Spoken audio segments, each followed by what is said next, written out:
હવે ધ્યાનથી વાંચો, બંધારણની બુકની અંદર આર્ટિકલ 3 છે. આર્ટિકલ 3 માં શું લખેલું છે? તો આર્ટિકલ 3 માં લખેલું છે સંસદ કાયદાથી સર 10 મી એક વાર શ્યોર પછી સમજાઈ દઉં આફ્ટર લેક્ચર. ઓકે ચલો બસ હવે થોડી ધીરજ અહીંયા આવી જાઓ. સંસદ કાયદાથી કોઈ રાજ્યમાંથી પ્રવેશ અલગ પાડીને અથવા તો બે કે બેથી વધુ રાજ્યોના ભાગોને જોડીને અથવા તો કોઈ પ્રદેશને કોઈ પણ રાજ્યના ભાગ સાથે નવું રાજ્ય બનાવી શકે છે. કોઈ રાજ્યનો વિસ્તાર વધારી શકે, કોઈ રાજ્યનો વિસ્તાર ઘટાડી શકે, કોઈ રાજ્યની સીમા બદલી શકે અને નવું નામકરણ પણ કરી શકે છે. આવું બધું બંધારણની બુકમાં લખેલું, પણ આ બધું ટપ્પો નહીં પડે આપણને. આપણે આપણી ભાષામાં સમજવાની કોશિશ કરીએ. જો તો હું અહીંયા તમને જે લખાવું એ લખી દઉં પહેલા, અથવા તો અહીંયાથી સમજી લો. જેમ કે અહીંયા ચર્ચા છે અનુચ્છેદ 3.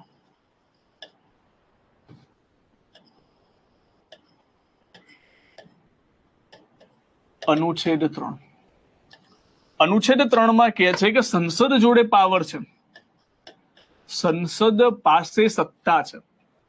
સંસદ પાસે સત્તા. શેની સત્તા છે? તો પહેલી સત્તા રાજ્યના નામકરણ. નામકરણનો મતલબ થાય કોઈ રાજ્યનું નામ છે એ બનાવી શકે છે. અનુચ્છેદ 1 અને 2 કમ્પ્લીટ થઈ ગયું અને આગળ પણ ચર્ચા કરી દીધી. હા, એટલા જ માટે મેં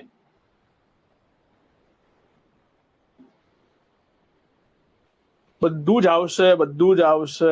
થોડીક ધીરજ રાખો, પહેલા હું આ કમ્પ્લીટ કરી દઉં, પછી તમારા ક્વેશ્ચન મને પૂછો. બરાબર? મારું ત્યાં ધ્યાન જાય છે એનું કારણ મને એવું છે, કદાચ મારો વોઇસ ના આવતો એટલા માટે મારે ત્યાં જોતું રહેવું પડે. પણ હમણાં બધી ચર્ચાઓ સાઈડ પર મૂકો, આપણે આર્ટિકલ 3 ઉપર આવીએ છીએ, પછી તમને જે ના આવડે એના ઉપર હું આવું છું. ઓકે, ચલો. ઓકે, તો હવે કોઈ કોમેન્ટ ના કરતા અહીંયા ધ્યાન આપજો. સંસદ પાસે સત્તા છે કોઈ રાજ્યના નામકરણ કરવા. જેમ કે ઘણા રાજ્યોના નામ બદલાયા છે, આગળ પણ એના વિશે હું ચર્ચા કરું છું. બીજો પોઈન્ટ, રાજ્યની સીમામાં પરિવર્તન. સીમા એટલે બોર્ડર.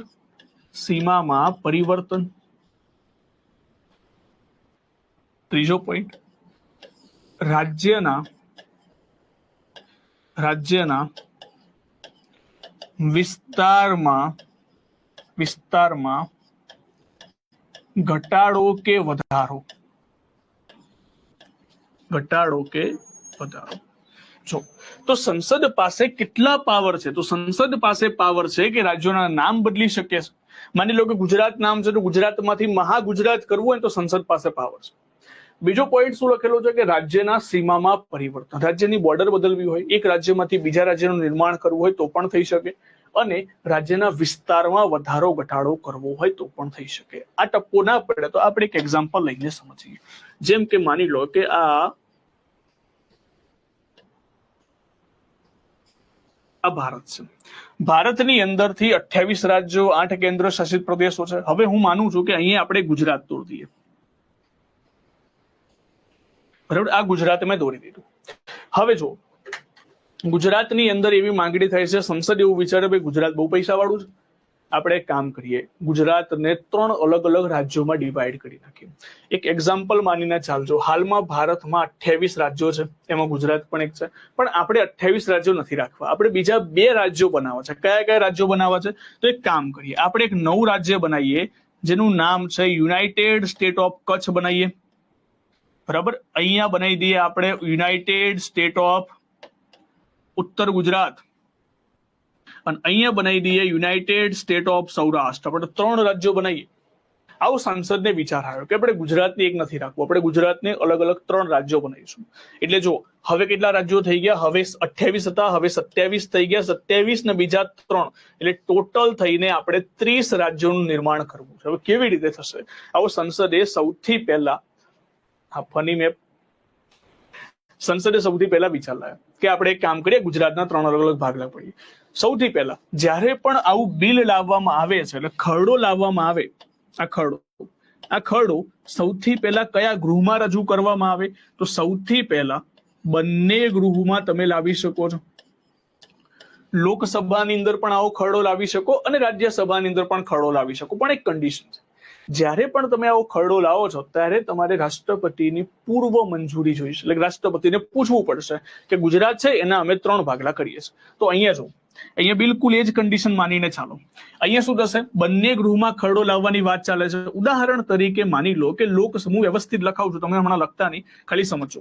લોકસભાની અંદર ખરડો લાવવાની ચર્ચા છે અને લોકસભાની અંદરથી આ બિલ, લોકસભા પહેલા આ બિલ ક્યાં પહોંચી જશે? દ્રૌપદી મુર્મુ એટલે કે આપણા રાષ્ટ્રપતિ પાસે. અહીંયા જસ્ટ એક્ઝામ્પલ આપીને હું સમજાવું છું. માની લો કે આ દ્રૌપદી મુર્મુ છે. દ્રૌપદી મુર્મુ બિલ વાંચે છે કે એક કામ કરીએ ભાઈ, ગુજરાતના 3 ભાગલા પાડવા છે. ઓકે, હવે જો ગુજરાતના 3 ભાગલા પડવા છે તો ગુજરાતને તો પૂછવું પડે કે નહીં? તો અહીંયા રાષ્ટ્રપતિ કે જતા રહેશે. રાષ્ટ્રપતિ ગુજરાતની વિધાનસભા અને જો 2 રાજ્યો હોય તો વિધાનમંડળ, એટલે કે બે ગૃહ હોય તો વિધાનમંડળ. તો ગુજરાત રાજ્યની વિધાનસભાને આ બિલ મોકલશે. ભાઈ જો એક નિશ્ચિત સમય મર્યાદામાં એ કહી દે છે કે 5 દિવસ, ઉદાહરણ તરીકે 5 દિવસ કે 10 દિવસ નિશ્ચિત સમયની અંદર રાષ્ટ્રપતિ શું કરશે? ગુજરાત વિધાનસભાને કહેશે કે જો તમારા માટે એક બિલ લાયા છે સરસ મજાનું. હવે એક કામ કરીએ, તમારું જે ગુજરાત છે ને આપણે એને 3 ભાગમાં વેચી દઈએ. United state of Kutch, United state of Saurashtra અને યુનાઇટેડ સ્ટેટ ઓફ ઉત્તર ગુજરાત. શું તમે આના માટે રેડી છો કે નહીં? તો ગુજરાત નિશ્ચિત સમય મર્યાદાની અંદર કાં તો 2 જવાબ આવે, કાં તો હા પાડે કાં તો ના પાડે. જો હા પાડી દે તો કોઈ મેટર નથી. માની લો કે હા પાડી દે છે. હા પાડી દે છે તો શું થશે? સંસદમાં બિલ લાવવામાં આવશે, સંસદમાં ખરડો લાવવામાં આવશે અને એ ખરડાની અંદર રાષ્ટ્રપતિ શું કરશે? રાષ્ટ્રપતિ પોતાની સ્વીકૃતિ આપી દે તો ગુજરાતના ભાગલા થઈ જશે. બંને ગૃહમાંથી બિલ પારિત થાય પછી રાષ્ટ્રપતિ જોડે જાય અને ગુજરાતના 3 અલગ અલગ રાજ્યો બની. આ પહેલી કન્ડિશન.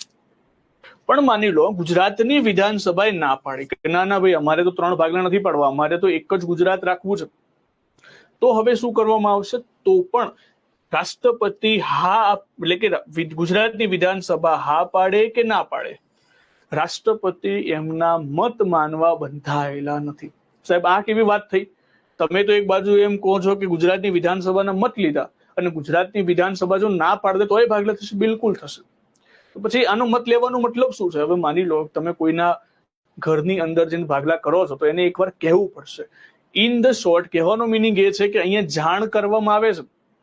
નહીં તો શું થશે? માની લો કે રાજ્યોની ના પાડી દેવામાં આવે તો કોઈ રાજ્ય એગ્રી જ નહીં થાય. જેમ કે એક એક્ઝામ્પલ તમે આપો, આંધ્રપ્રદેશની અંદરથી જ્યારે તેલંગાણા અલગ કરવાનું હતું ત્યારે આંધ્રપ્રદેશની વિધાનસભાએ ના પાડી હતી કે ના, અમારામાંથી કોઈ રાજ્ય અલગ નહીં થાય, અમે સંયુક્ત રાજ્ય બનીને રહીશું. હવે જો ગુજરાત એ વખતેની આંધ્રપ્રદેશની વિધાનસભાનો મત માની લેવામાં આવે તો કેન્દ્ર પોતાની જવાબદારી ખોઈ બેસે. તો કેન્દ્ર જોડે વધારે પાવરફુલ છે, ભારત દેશમાં કેન્દ્ર પાવરફુલ છે. તો અહીંયા શું કરવામાં આવશે? કેન્દ્ર એટલે કે રાષ્ટ્રપતિ તમે ગણી શકો, રાષ્ટ્રપતિ વિધાનસભાનો મત માનવા બંધાયેલા નથી. ના પણ પાડી દેશે. માની લો કે હા પાડે છે કે ના પાડે છે તો રાષ્ટ્રપતિ સ્વીકારવા બંધાયેલા નથી. તો સાહેબ આ તો વસ્તુ ખોટી જ થઈને તમને અંદરથી એવું થતું હશે, પણ ખોટી નથી. ભારત દેશમાં કેન્દ્ર જોડે પાવર વધારે હોય છે એટલા માટે. અને કેન્દ્ર નહીં તો દરેક રાજ્યો પોતાને પાવર આવી જાય, દરેક રાજ્યો પોતાને ના પાડી દેશે કે ના અમારામાંથી અલગ રાજ્ય નહીં થાય, બંને રાજ્યો વચ્ચે વિવાદ થઈ જશે. તો અહીંયા કેન્દ્ર વધારે અસરકારક છે. તો અહીંયા જો ફરીથી કન્ડિશન, હા પાડે કે ના પાડે, રાષ્ટ્રપતિ શું કરી દેશે? રાષ્ટ્રપતિ પહેલા કહી દેશે કે ઠીક છે, રાષ્ટ્રપતિની પૂર્વ મંજૂરી મળી ગઈ. તો પૂર્વ મંજૂરી મળ્યા બાદ સંસદના બંને ગૃહમાંથી ખરડો લાવવામાં આવશે અને જ્યારે રાષ્ટ્રપતિ એના ઉપર સાઇન કરશે ગુજરાતના 3 અલગ અલગ ભાગલા થઈ જશે. પછી 28ની જગ્યાએ આપણે 30 રાજ્યો વાંચવા પડશે. United state of Kutch, United state of Saurashtra અને યુનાઇટેડ સ્ટેટ ઓફ ઉત્તર ગુજરાત. ચલો, ખ્યાલ આવ્યો આટલી વસ્તુમાં કે ના ખબર પડી આમાં કઈ? આ આપણે જુઓ. હવે સાહેબ તમે તો અહીંયા અલગ અલગ વસ્તુ લખેલી છે, હવે ધ્યાનથી સમજો. મેં આ એક જ એક્ઝામ્પલમાં 3 વસ્તુ કહી દીધી. જેમ કે જો રાજ્યનું નામ બદલાઈ ગયું, હવે ગુજરાત હતું તો ગુજરાતની જગ્યાએ 3 અલગ અલગ રાજ્યોના નામ બદલાઈ ગયા. United state of Kutch, Gujarat અને સૌરાષ્ટ્ર. રાજ્યોની સીમામાં પરિવર્તન આવી ગયું. સીમામાં કેવી રીતે પરિવર્તન આવી ગયું? પહેલા આવડું મોટું ગુજરાત હતું, હવે અલગ અલગ, અહીંયા ગુજરાત, અહીંયા 3 અલગ અલગ થઈ ગયું. બીજી વસ્તુ, રાજ્યોના વિસ્તારમાં ઘટાડો. પહેલા ગુજરાત આટલો મોટો વિસ્તાર ધરાવતો હતો, હવે આટલા વિસ્તારમાં ડિવાઈડ કરી દેવામાં આવ્યું. એક જ એક્ઝામ્પલની અંદર 3 વખત આવી. ઓકે, ચલો એકવાર હું ફરી રિપીટ કરી દઉં છું. જો બહુ શાંતિથી સમજાવું છું, ધ્યાનથી સમજો. ઉદાહરણ તરીકે માની લો કોઈ રાજ્યનું નામ બદલવું હોય, કોઈ રાજ્યની સીમા બદલવી હોય. અંકુલ સિંહ ભાઈ બરાબર છે, હા બરાબર છે, બરાબર છે. રાજ્યોની નામ બદલવું હોય, રાજ્યોની સીમા બદલવી હોય તો શું કરવું પડે? તો સૌથી પહેલી કન્ડિશન, સંસદમાં બિલ લાવવું પડે. સંસદમાં બિલ લાવતા પહેલા કોની મંજૂરી જોઈએ? તો રાષ્ટ્રપતિની પૂર્વ મંજૂરી, એટલે કે દ્રૌપદી મુર્મુજીની પૂર્વ મંજૂરી. હવે દ્રૌપદી મુર્મુજી ક્યાં થશે? જે રાજ્યોના આપણે ભાગલા પાડવાના છે, તો જે રાજ્યોનું નામકરણ કરવાનું છે એ રાજ્યોની વિધાનસભા જોડે જશે. એ રાજ્યોની વિધાનસભાને કહેશે નિશ્ચિત સમયની અંદર તમારી હા છે કે ના છે, આ કરવું છે કે નથી કરવું, તો એ નિશ્ચિત સમયમાં કાં તો હા કહેશે કાં તો ના કહેશે. અને હા ના કે તો પણ રાષ્ટ્રપતિ એમનું મત માનવા બંધાયેલા નથી. અને રાષ્ટ્રપતિ કહી દેશે કે હવે સંસદમાં બિલ રજૂ કરો. અને સંસદમાં બિલ રજૂ થયું, લોકસભામાંથી પારિત થયું, પછી રાજ્યસભામાં ગયું. રાજ્યસભામાં ગયા પછી રાષ્ટ્રપતિ જ્યારે એના ઉપર સિગ્નેચર કરી દેશે તો ગુજરાતના અથવા તો કોઈ પણ રાજ્યના નામકરણમાં ચેન્જીસ આવશે અથવા તો સીમામાં પરિવર્તન થઈ શકે છે. બહુ સિમ્પલ વસ્તુ છે. હજુ ખ્યાલ ના આવ્યો હોય તો કોઈ ખરું? કન્ડિશન સ્ટેપ બાય સ્ટેપ હું લખાઈ દઉં છું એટલે તમને યાદ રહી જશે. જો કન્ડિશન કયા કયા પ્રકારની થશે સ્ટેપ બાય સ્ટેપ હું લખીને તમને સમજાવી દઉં છું.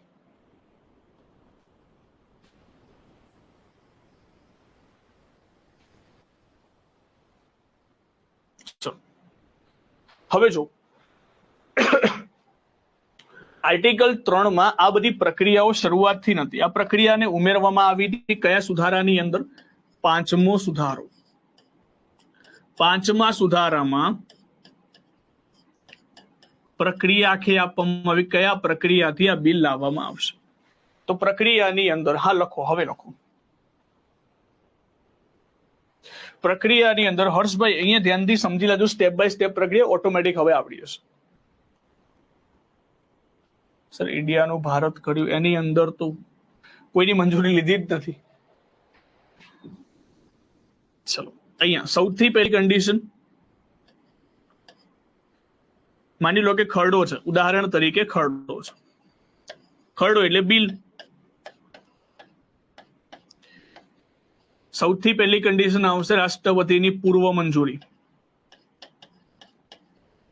રાષ્ટ્રપતિની પૂર્વ મંજૂરી. રાષ્ટ્રપતિની પૂર્વ મંજૂરી એટલે પૂર્વ મંજૂરી એટલે પહેલા પરવાનગી લેવી પડે આવું બિલ લાવતા પહેલા. હવે બીજી કન્ડિશન, જ્યારે મંજૂરી રાષ્ટ્રપતિ જોડે જાય છે, રાજ્ય રાષ્ટ્રપતિ શું કરશે? રાષ્ટ્રપતિ જે તે રાજ્યની વિધાન મંડળને મોકલશે. કેવા સમયની અંદર? નિશ્ચિત સમયમાં. હવે એ જે તે વિધાન મંડળના બે આન્સર હોય, કાં તો હા હશે કાં તો ના હશે. કાં તો હા કાં તો ના. ત્રીજી કન્ડિશન શું કહે છે કે આની અંદરથી રાષ્ટ્રપતિ વિધાન મંડળના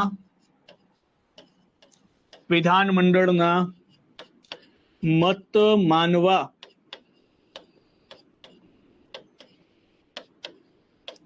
બંધાયેલા નથી. એના પછીની શું પ્રોસિજર હશે? એના પછીની પ્રોસિજર હશે કે આ બિલ સંસદના બંને ગૃહમાં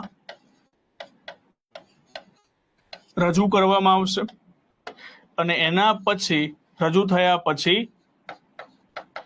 રાષ્ટ્રપતિ દ્વારા મંજૂરી આપવામાં આવશે. ટોટલ આ પ્રકારની પ્રોસિજર તમે અહીંયા જોઈ શકો છો. ચલો સર લોકસભામાં બિલ રાજ્યમાં બિલ પસાર ના થાય તો પણ ભાગલા પાડે, ખબર ના પડે. લોકસભામાં પસાર થયા પછી અનુચ્છેદ 2-3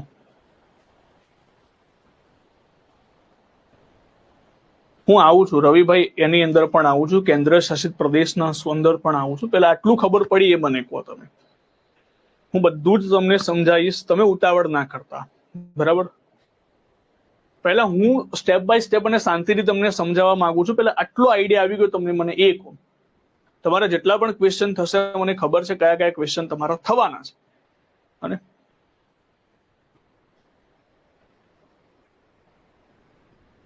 ચલો વિધાનસભામાં તો અહીંયા ફરી એકવાર જો હજુ યાદ ના રહે તો બિલકુલ સિમ્પલ તમારે યાદ રાખવાનું. બિલ આયા, બિલ ક્યાં જતું રહ્યું? મોકલી દો દ્રૌપદી મુર્મુજીને. દ્રૌપદી મુર્મુજી ક્યાં મોકલશે? જે તે રાજ્યની વિધાનસભામાં. વિધાનસભા કાં તો હા પાડે કાં તો ના પાડે. રાષ્ટ્રપતિ મત માનવા બંધાયેલા નથી. પાછા સંસદમાં આવશે, બિલ રજૂ કરશે અને પાછા સિગ્નેચર કરી દેશે. બસ સિમ્પલ વસ્તુ છે, સિમ્પલ વાર્તા છે. વાર્તા રે વાર્તા ગુળ ફરી એના એ જગ્યા ઉપર પાછું આવવાનું છે. ક્લિયર એટલા સુધી? તો અહીંયાથી આપણને ખબર પડી કે આ પ્રકારની પ્રક્રિયા હોય છે. બીજી એક વસ્તુ તો અહીંયાથી આ પ્રકારની પ્રક્રિયાનું વર્ણન કર્યું હતું 5મા સુધારાની અંદર. પણ મુદ્દો ક્યાં આવીને અટક્યો? મુદ્દો આવીને અટક્યો કે અહીંયા ઉલ્લેખ કરેલો છે રાજ્યનો, કે શું રાજ્યમાં ચેન્જીસ કરી શકાય, બીજામાં ચેન્જ કરવો હોય તો ના કરી શકાય. તો એના માટે પણ આગળ જતા એક સુધારો થયો, જે છે 18મો બંધારણીય સુધારો. અને આ 18મો બંધારણીય સુધારામાં કહી દેવામાં આવ્યું કે રાજ્ય છે ને, આ રાજ્યની અંદર કેન્દ્ર શાસિત પ્રદેશ પણ તમારે ગણી લેવાનું. રાજ્યની અંદર કેન્દ્ર શાસિત પ્રદેશ પણ તમારે ગણી લેવાનું. જો અહીંયા સુધારો યાદ રાખવાની જરૂર નથી, 1955 ની આસપાસ છે, બરાબર. દરેકમાં સુધારા નથી યાદ રાખવાનું. હું અહીંયા જેટલું લખાવું છું એ જ તમારે ધ્યાનમાં રાખવાનું છે. બિલ સંસદમાં બંને ગૃહમાં પસાર કરવાનું કે એકમાં? બંને ગૃહમાં ભઈલા, બંને ગૃહમાં. સોરી બેન છે ને, ઓકે બેન છે. બંને ગૃહમાં, સંસદના બંને ગૃહમાં, લોકસભા પછી રાજ્યસભા. ચલો તો અહીંયા ધ્યાન આપજો હવે. તો અહીંયા આગળ જતા એક સુધારો થયો. કયો સુધારો? 18મો બંધારણીય સુધારો. 18મો બંધારણીય સુધારો. 18મો બંધારણીય સુધારામાં શું કહેવામાં? આની અંદર પણ સાલ યાદ ના રાખતા. 18મો બંધારણીય સુધારામાં શું કહેવામાં આવ્યું કે રાજ્યમાં કેન્દ્ર શાસિત નો સમાવેશ. કેન્દ્ર શાસિત નો સમાવેશ. એનો મતલબ છે કે રાજ્યના નામકરણની જગ્યાએ જો કેન્દ્ર શાસિત પ્રદેશનું નામકરણ કરવાનું હોય તો પણ આ જ પ્રોસીજર. તો સાહેબ કન્ડિશન એ થાય કે ઘણા બધા કેન્દ્ર શાસિત પ્રદેશો એવા છે કે જ્યાં વિધાનમંડળ છે જ નહીં, તો ત્યાં પછી કોઈનો મત મોકલવામાં નહીં આવે. અને ઇવન જે કેન્દ્ર શાસિત પ્રદેશોમાં વિધાનમંડળ છે ત્યાં પણ મત મોકલવો જરૂરી નથી. રાજ્યોમાં ફરજિયાત છે, કેન્દ્ર શાસિત પ્રદેશોમાં ફરજિયાત નથી. રાષ્ટ્રપતિ ઈચ્છે તો મોકલી શકે છે. એટલે અહીંયા સમજો, અહીંયા કેન્દ્ર શાસિત પ્રદેશો માટે, કેન્દ્ર શાસિત પ્રદેશ માટે હવે ઘણી વખત કેન્દ્ર શાસિત પ્રદેશ ના આપેલું હોય પણ આવું આપે, સંઘ રાજ્ય ક્ષેત્ર. જો સંઘ રાજ્ય ક્ષેત્ર એટલે કેન્દ્ર શાસિત પ્રદેશ જ થાય. કેન્દ્ર શાસિત પ્રદેશમાં જે તે રાજ્યનો મત અનિવાર્ય નથી. એટલે કે અહીંયા કેન્દ્ર શાસિત પ્રદેશને પૂછવું જરૂરી નથી, ફરજિયાત નથી. રાષ્ટ્રપતિ ઈચ્છે તો પૂછી શકે છે પણ ના પણ પાડી શકે. પણ અહીંયા જે રાજ્યનું તમારે નામ બદલવાનું હોય એનો મત લેવો જરૂરી છે. ખરડો કાયદો ક્યારે બને? તો આ જો બિલ છે, બરાબર, શરૂઆતમાં બિલ હતું. જ્યારે રાષ્ટ્રપતિ એના ઉપર હસ્તાક્ષર કરી દેશે તો આ શું બની જશે? અહીંયા બની જશે એક્ટ અથવા તો કાયદો. તો અહીંયા છેલ્લી જે પ્રોસિજર હશે ને એને આપણે કહીશું કાયદો. એને આપણે કહીએ છીએ કાયદો. હા, હું આર્ટિકલ યાદ રાખવાની ટ્રીક આપી દઈશ, ચિંતા ના કરશો, બરાબર. તો આ હતો તમારો સિમ્પલ એવો આર્ટિકલ 3. હવે આર્ટિકલ 3 વિશે હું 1-2 પોઈન્ટ પણ તમને કહીશ. હવે જો આર્ટિકલ 3 નો મુદ્દો હોય ત્યારે આપણે એક નોંધ કરીને અહીંયા લખી દેજો. નોંધ કરીને સાઈડ પર કોર્નરમાં નોંધ. અનુચ્છેદ 3 માં સંયુક્ત બેઠક બોલાવી શકાય નહીં અને સાદી બહુમતીથી મંજૂરી. તો આ નોટ કરીને યાદ રાખી લેજો. જ્યારે પણ આર્ટિકલ 3 નો મુદ્દો થાય, એક લોકસભા, માની લો કે લોકસભા એવું કહે છે કે આપણે ગુજરાતના 3 ભાગલા નથી પાડવા. રાજ્યસભા એવું કહે છે કે આપણે ગુજરાતના 3 ભાગલા પાડવા છે. જ્યારે પણ આવો કોઈ મુદ્દો થઈ જાય, એક મુદ્દાને લઈને વિવાદ થઈ જાય, તો સામાન્ય રીતે રાષ્ટ્રપતિ શું બોલાવતા હોય છે? રાષ્ટ્રપતિ સંયુક્ત બેઠક બોલાવતા હોય છે. પરંતુ જ્યારે આર્ટિકલ 3 નો મુદ્દો થાય તો એની અંદર રાષ્ટ્રપતિ સંયુક્ત બેઠક ના બોલાવી શકે. તો એની અંદર રાષ્ટ્રપતિ સંયુક્ત બેઠક ના બોલાવી શકે. લખ્યું નથી તમે લોકોએ? ફટાફટ લખી દો. તો પછી મેં તમને અહીંયાથી લખવાનું કીધું જ્યારે 5મો સુધારો લખાયો ત્યારથી. દેખાય છે ને બધાને? થોડું દેખાતું હશે.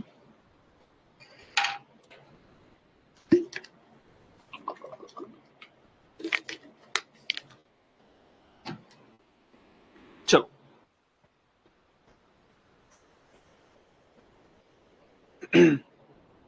ડન થઈ ગયું, બધાને ક્લિયર થઈ ગયું. તો આ હતો તમારો આર્ટિકલ 3.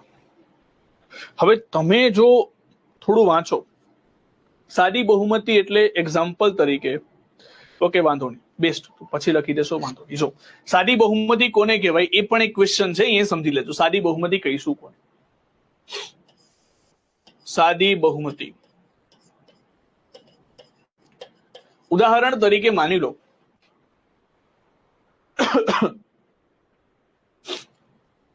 એના ઉદાહરણ તમને આપી દઉં છું. ઓકે, જો સાદી બહુમતી એટલે એક્ઝામ્પલ તરીકે માની લો કે ક્લાસની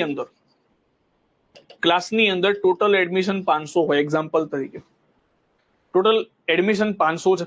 હવે અત્યારે માની લો કે હાજર 250 લોકો જ છે. કેટલા લોકો હાજર છે? 250. ટોટલ ક્લાસમાં એડમિશન આપણા 500 છે અને હાજર કેટલા છે? 250 લોકો હાજર છે. તો 250 ના જેટલા હાજર છે એને ડિવાઈડ બાય 2 + 1 થશે. તો 250 ના અડધા કેટલા થાય? તો 250 ના અડધા થાય 125 અને 1. ટોટલ થઈને કેટલા થઈ ગયા? 126. ટૂંકમાં અહીંયા ટોટલ સંખ્યા કેટલી છે ધ્યાનમાં નથી લેવો. જેટલા હાજર છે એના અડધા +1. માની લો કે 100 નો ક્લાસ હોય તો 100 ના ક્લાસની અંદરથી 40 લોકો હાજર હોય, તો આપણે કયું ધ્યાનમાં લઈશું? જેટલા હાજર છે એટલા. 40 લોકો હાજર છે એને અડધા +1 કરી દેવાના. એને આપણે કહીશું સાદી બહુમતી. શક્ય હોય તો વ્હાઇટ બોર્ડ, નહીં વ્હાઇટ બોર્ડમાં નહીં દેખી શકો તમે. વ્હાઇટ બોર્ડમાં કમ્પ્લીટલી નહીં દેખાય. વ્હાઇટ બોર્ડમાં છે ને આંખો અજઈ જશે તમારી.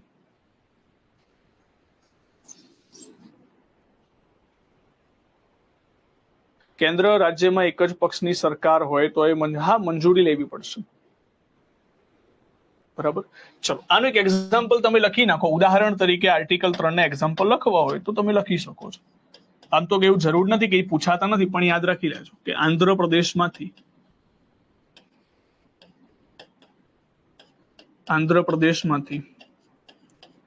તેલંગાણા અલગ થયું 2014માં. કયા આર્ટિકલ મુજબ? તો આર્ટિકલ 3 મુજબ. તેના પછી ઓડિશા નામ ચેન્જ કરવામાં આવ્યું, નામકરણ. તમે જોઈ શકો છો કે તમિલનાડુનું નામ બદલાયું. પેલા મદ્રાસનો ભાગ હતા, તમિલનાડુનું નામકરણ થયું. નામકરણ. તો આ બધા જે વસ્તુ છે, કોઈ રાજ્યનું નામ બદલાય છે તો આર્ટિકલ 3 નું એક્ઝામ્પલ છે.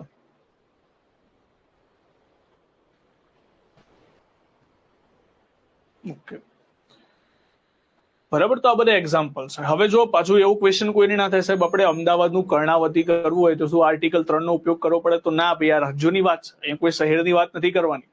અને એટલે ઘણી વાર આવા ક્વેશ્ચન બનતા હોય છે કે સાહેબ અમદાવાદનું આપણે કર્ણાવતી કરવું હોય તો કેમનું થશે? તો એવું નથી કરવું. આપણે એ કરવું હોય તો એની અંદર મુખ્યમંત્રી જ કરી શકે. એમાં કોઈ બિલ લાવવાની જરૂર નથી. આપણે સાલ નથી કરવાની પંકજભાઈ. મેં જેટલું કીધું છે મારું પર ભરોસો રાખો. હજુ સુધી કોઈ એક્ઝામમાં નથી પૂછાયું તો પણ હું એક્સ્ટ્રા ઇન્ફોર્મેશન આપું છું. તો કેટલી સાલો યાદ રાખશો? બરાબર. ચલો, તો અહીંયા આર્ટિકલ 3 આપણે અહીંયાથી કમ્પ્લીટ કરીએ છીએ. ખ્યાલ આવી ગયો હશે બધાને? બરાબર. આર્ટિકલ 3 પછી આપણે જેવો નેક્સ્ટ આર્ટિકલ ભણીએ છીએ એવો આવે છે આર્ટિકલ 4. ઓકે, તો હવે જતા રહીએ છીએ આર્ટિકલ 4 ઉપર.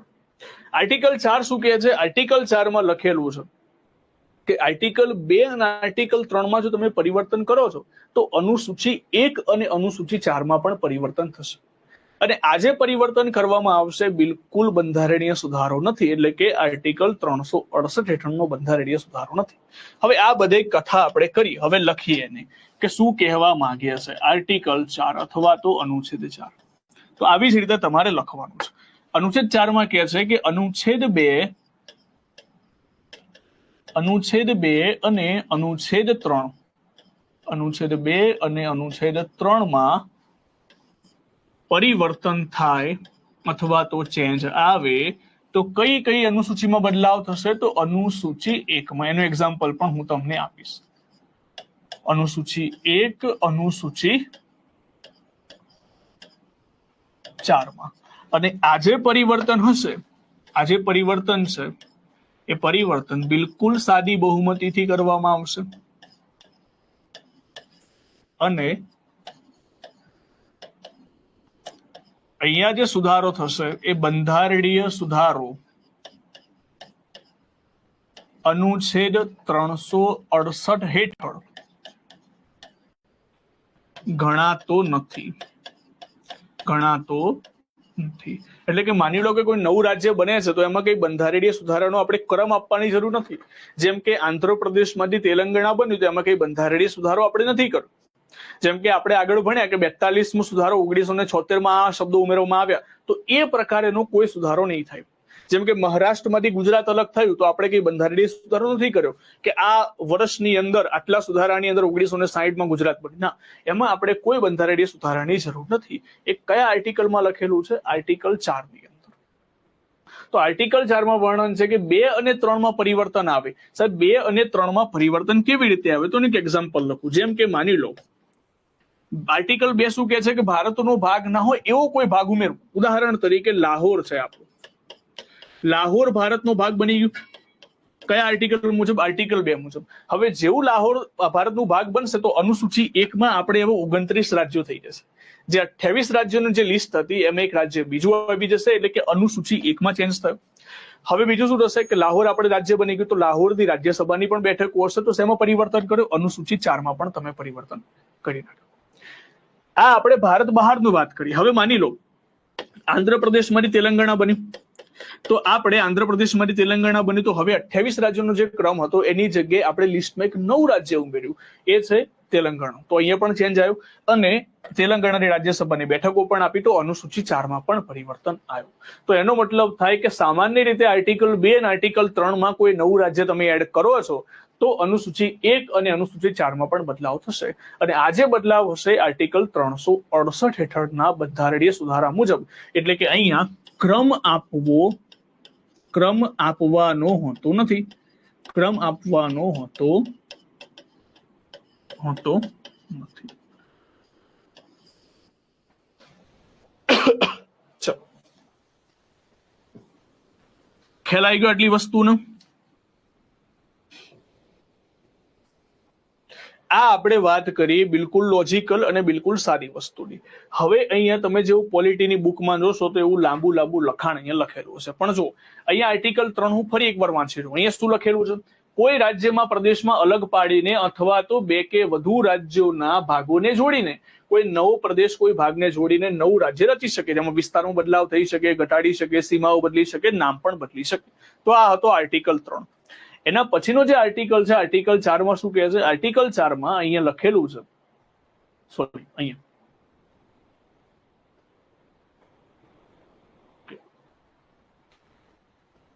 આર્ટિકલ 3 સુધી છે. અહીંયા હા આર્ટિકલ 3 સુધી છે. આર્ટિકલ 4 નથી પીડીએફ ની અંદર. કઈ વાંધો નહીં. તો આર્ટિકલ 4 ની અંદર મેં તમને જે કહ્યું એ જ પ્રમાણે અહીંયા વસ્તુ લખેલી હશે કે આર્ટિકલ 4 માં લખેલું છે કે અનુસૂચિ 1 અને અનુસૂચિ 4 માં પરિવર્તન આવશે, જ્યારે આર્ટિકલ 2 અને આર્ટિકલ 3 માં પરિવર્તન કરશો. અને આ સુધારો 368 હેઠળનો સુધારો ગણવામાં આવતો નથી. ચલો, ક્લિયર છે?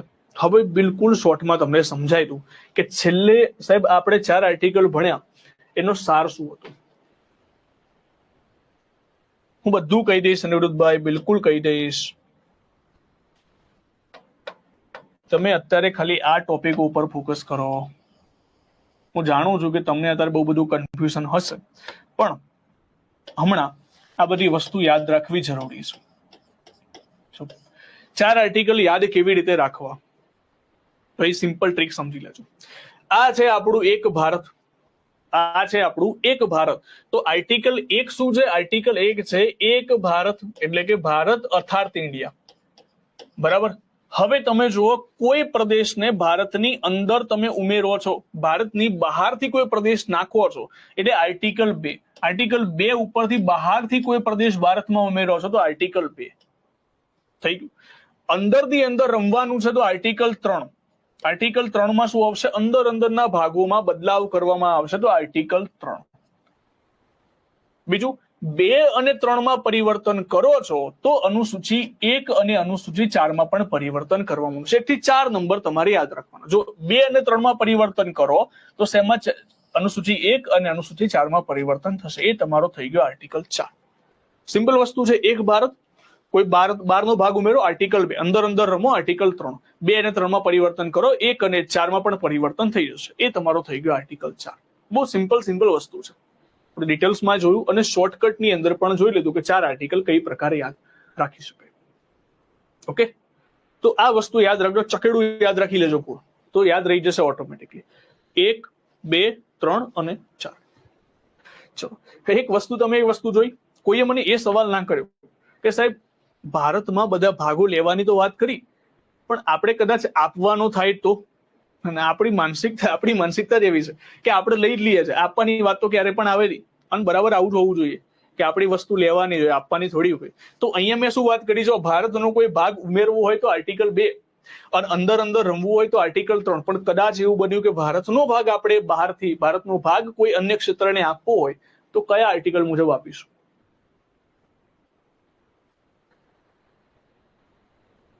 અનુસૂચિ 4 માં રાજ્યસભાની બેઠકો આવે છે.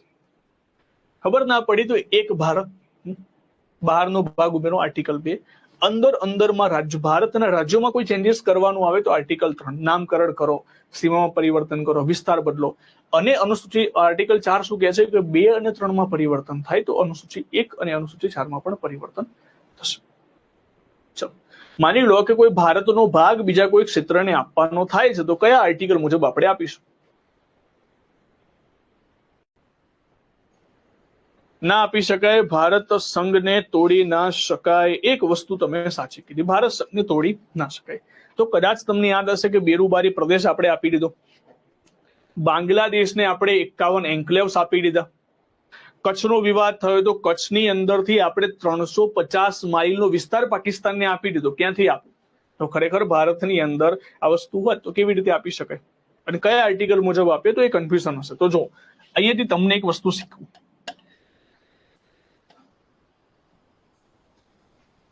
તો આના માટેના તમારે 2-3 કેસ જોવા પડશે. સૌથી પહેલો કેસ, બીજાના વિશે ચર્ચા પણ કરેલી છે. પહેલો કેસ હતો બેરુબારી કેસ. બેરુબારી કેસ. બેરુબારી કેસની અંદર મેં તમને એ વખતે પણ ચર્ચા કરી હતી. બેરુબારી કેસમાં શું કીધું હતું? બેરુબારી કેસ જયારે થયો હતો એ વખતનો જયારે મુદ્દો હતો ત્યારે જવાહરલાલ નહેરુ અને વડાપ્રધાન, પાકિસ્તાનના વડાપ્રધાન હતા નૂન, આ બંને વચ્ચે કરાર થઈ ગયો જેનું નામ છે નહેરુ નૂન કરાર 1958. અને નહેરુએ એવું કહી દીધું કે ઠીક છે, આપણે ભારતનો ભાગ પાકિસ્તાનને આપી દઈશું. તો અહીંયા વિવાદ પહોંચી ગયો સુપ્રીમ કોર્ટમાં. રાષ્ટ્રપતિએ સુપ્રીમ કોર્ટની સલાહ લીધી. રાષ્ટ્રપતિ એવું કહ્યું કે જ્યારે પણ આપણે ભારતનો ભાગ ઉમેરવો હોય તો આપણે આર્ટિકલમાં ચેન્જ કરીએ છીએ અથવા તો અનુચ્છેદ 2 મુજબ, અનુચ્છેદ 3 મુજબ આપણે બદલાવ કરીએ છીએ, પણ જ્યારે ભારતનો ભાગ આપવાનો હોય એના વિશે તો કોઈ ઉલ્લેખ જ નથી કરેલો. તો આપવાનું હોય તો કેવી રીતે આપીશું? તો સુપ્રીમ કોર્ટે અમને 2 સલાહ આપી. એક કામ કરો, તમે અનુચ્છેદ 3 માં વસ્તુ લખી નાખો, કાં તો પછી જ્યારે પણ ભારતનો ભાગ આપવાનો થાય તો એની અંદર તમારે બંધારણીય સુધારો કરવો પડશે. અને સુપ્રીમ કોર્ટે એ પણ ના પાડી દીધી કે ભારતનો કોઈ પણ વ્યક્તિ અથવા તો કોઈ પણ સંસ્થા ભારતનો ભાગ આપી નહીં શકે. માત્ર ને માત્ર શું કરી શકે છે? ફેર બદલી કરી શકે. જેટલું આપે છે એટલું લઈ શકે છે. એટલે બેરુબારી કેસમાં તમે સમજો, બેરુબારી કેસમાં બેરુબારી ભાગને પાકિસ્તાન અને ભારતમાં એક સમાન વિસ્તારમાં વેચવામાં આવ્યો કે આટલો ભાગ ભારત લઈ રહેશે, આટલો ભાગ પાકિસ્તાન. સેમ એવો મુદ્દો બાંગ્લાદેશમાં બને તો. બાંગ્લાદેશનો એવો ઘણો વિસ્તાર હતો જ્યાં ભારતીયો હતા, પણ બાંગ્લાદેશના એવા ઘણા વિસ્તારમાં હતા જે બાંગ્લાદેશ કમ્યુનિટી, મુસ્લિમ કમ્યુનિટીમાંથી હતા. હવે એ વસ્તુની અંદર શું હતું કે ભારતે પોતાને 51 અલગ અલગ ક્ષેત્રો, 51 અલગ અલગ એન્ક્લેવ્સ ભારતને આપ્યા. તો બાંગ્લાદેશે ભારતે 100 આપ્યા, બાંગ્લાદેશે સામે આપણને 51 આપ્યા, પણ બંનેનો વિસ્તાર 6.1 કિલોમીટરનો જ હતો. એટલે ઇન શોર્ટ, ભારતનો કોઈ પ્રદેશ બીજા ક્ષેત્રોને ક્યારે પણ ના આપી શકાય. હા, પણ જો ફેરબદલી કરવી હોય, ગોઠવણી કરવી હોય, કાંઈ જેટલું આપીને આપલે કરવી હોય, તો એમાં શું કરવું પડશે? આપણે બંધારણીય સુધારો કરવો પડશે. ખ્યાલ આવ્યો આટલી વસ્તુનું? તો બેરુબારી જે કેસ હતો, હું લખાઈ દઉં છું અહીંયા. બેરુબારી કેસમાં જ્યારે કેસ પહોંચ્યો હતો ત્યારે એક રિપોર્ટ હતો, નહેરુ નૂન 1958 કરાર હતો. અને આ કરાર મુજબ ડોક્ટર રાજેન્દ્ર પ્રસાદ રાષ્ટ્રપતિ, ડોક્ટર રાજેન્દ્ર પ્રસાદે શું કર્યું હતું? રાજેન્દ્ર પ્રસાદ એટલે કે આપણા ભારતના રાષ્ટ્રપતિએ કોની સલાહ લીધી હતી? તો સલાહ લીધી હતી સુપ્રીમ કોર્ટની. સલાહ લીધી હતી સુપ્રીમ કોર્ટની. અહીં સુપ્રીમ કોર્ટ શોર્ટમાં લખું છું. તો સુપ્રીમ કોર્ટે શું જણાવ્યું? સુપ્રીમ કોર્ટે જણાવ્યું કે જ્યારે પણ આવો પ્રદેશની આપલે થાય, આપલે કરવાની થાય, તો કયો સુધારો આવશે? તો અનુચ્છેદ 368 સુધારા મુજબ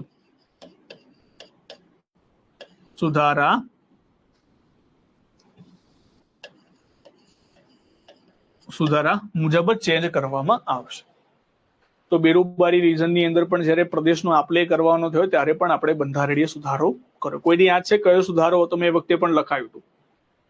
બેરુબારી કેસમાં જ્યારે પરિવર્તન કરવામાં આવ્યું ત્યારે અમુક પ્રદેશ ભારતને રાખવામાં આવ્યો, અમુક પ્રદેશ પાકિસ્તાનને રાખવામાં આવ્યો. તો એ વખતે કયો સુધારો કરવામાં આવ્યો હતો? ચલો, કોઈને ખબર છે? મેં ભણાવ્યું છે આગળ પણ, આ બેરુબારી કેસ પણ ચર્ચા કરેલી છે. ઘણા બધા તો પાના ફેરવા લાગશે, પાના ફરી ગયા હશે, આમ આગળ જોવા માંડ્યા હશે.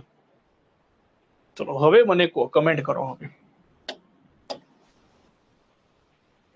1942 સુધારો. વાહ ભાઈ વાહ,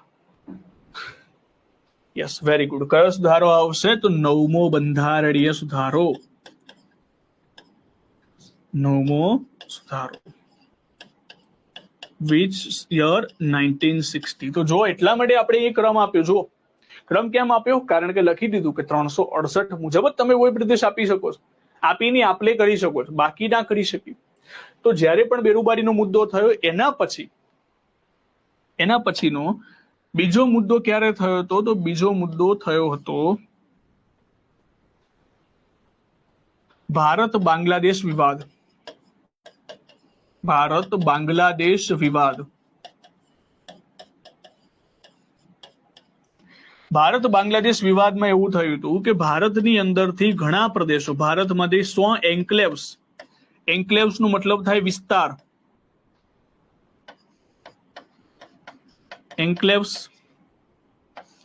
કોને આપ્યા હતા? આપણે બાંગ્લાદેશને. અને બાંગ્લાદેશ જોડેથી કેટલા સ્વીકાર્યા હતા? 51. અહીંયા એન્ક્લેવ્સ નથી લખવું, અહીંયા વિસ્તાર લખી દો, ના ખબર પડે ને તો, કે 100 જેટલા વિસ્તાર અને 51 જેટલા વિસ્તાર આપણે બાંગ્લાદેશ જોડેથી સ્વીકાર્યા હતા. તો અહીંયા શું હતું? આમ ગયું અને આમ ગયું, બરાબર, એક્સચેન્જ કરી નાખ્યા. અને એ વખતે આપણે સુધારો કર્યો હતો. કયો સુધારો? 100મો બંધારણીય સુધારો. 100મો સુધારો. હવે જો આ બંને વિસ્તાર જે હતા ને, ભલે 51 હતા, પણ આપણી જોડે મોટા, એની જોડે નાના મોટા મોટા વિસ્તાર હતા, આપણી જોડે નાના, પણ અહીંયા કિલોમીટર તો સરખા જ હતા. 6.1 કિલોમીટરના વિસ્તારની આપણે અદલા બદલી કરેલી હતી.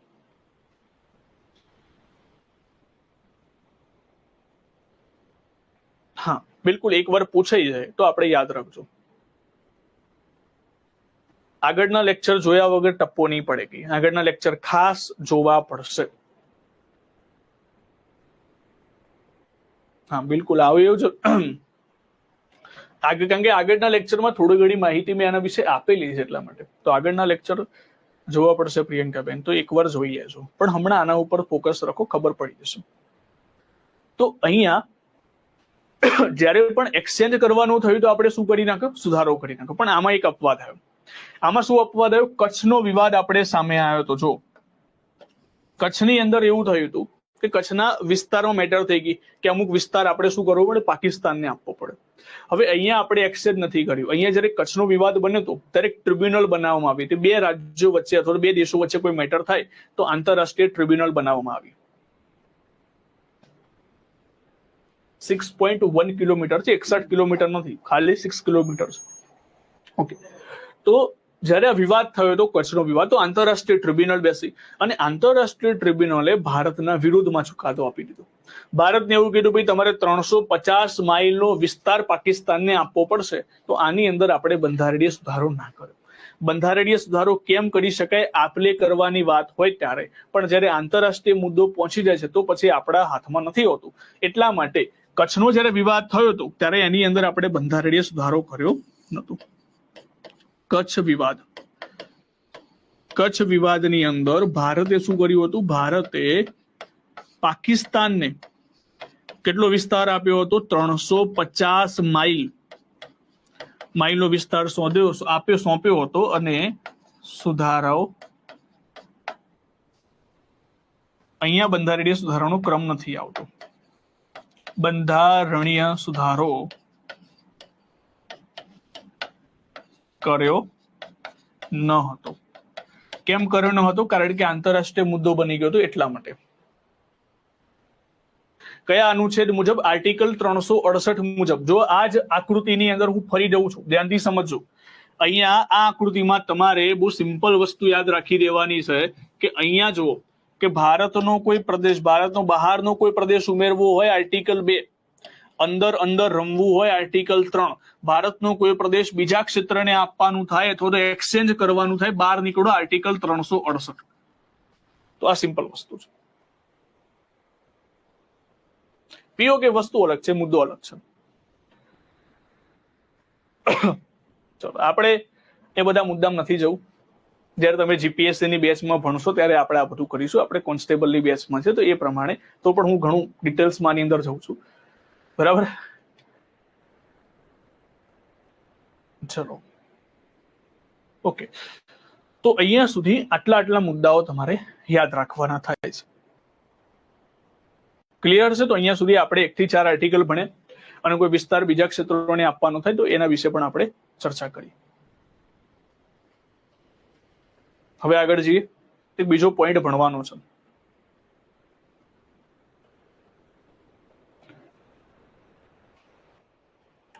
શું કોન્સ્ટેબલ બેઝ કરવા નહીં તો ઉપરથી જાય છે?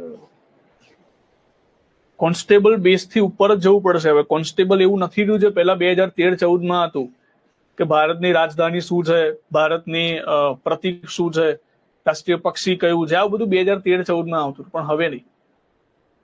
લખી જ નાખવાનું. જયારે હું તમને ના પાડું ને કે નહીં લખો ત્યારે નહીં લખવાનું, બાકી લખી જ નાખવાનું. બરાબર? તો હવે એ લેવલ આપણે અચીવ કરવું પડશે ધીમે ધીમે. તો પછી અહીંયાથી આગળ વધીએ. તો અહીંયાથી 1 થી 4 આર્ટિકલ આપણે કમ્પ્લીટ કર્યા. હવે આના પછીનો એક નાનકડો મુદ્દો છે જે આની સાથે જોડાયેલો છે, જે છે રાજ્ય પુનઃગઠન. તૈયારી તો હું તમને તૈયારી કરાવું છું. રાજ્ય પુનઃગઠન, તો એક મુદ્દો લખજો અહીંયાથી. રાજ્ય પુનઃગઠન.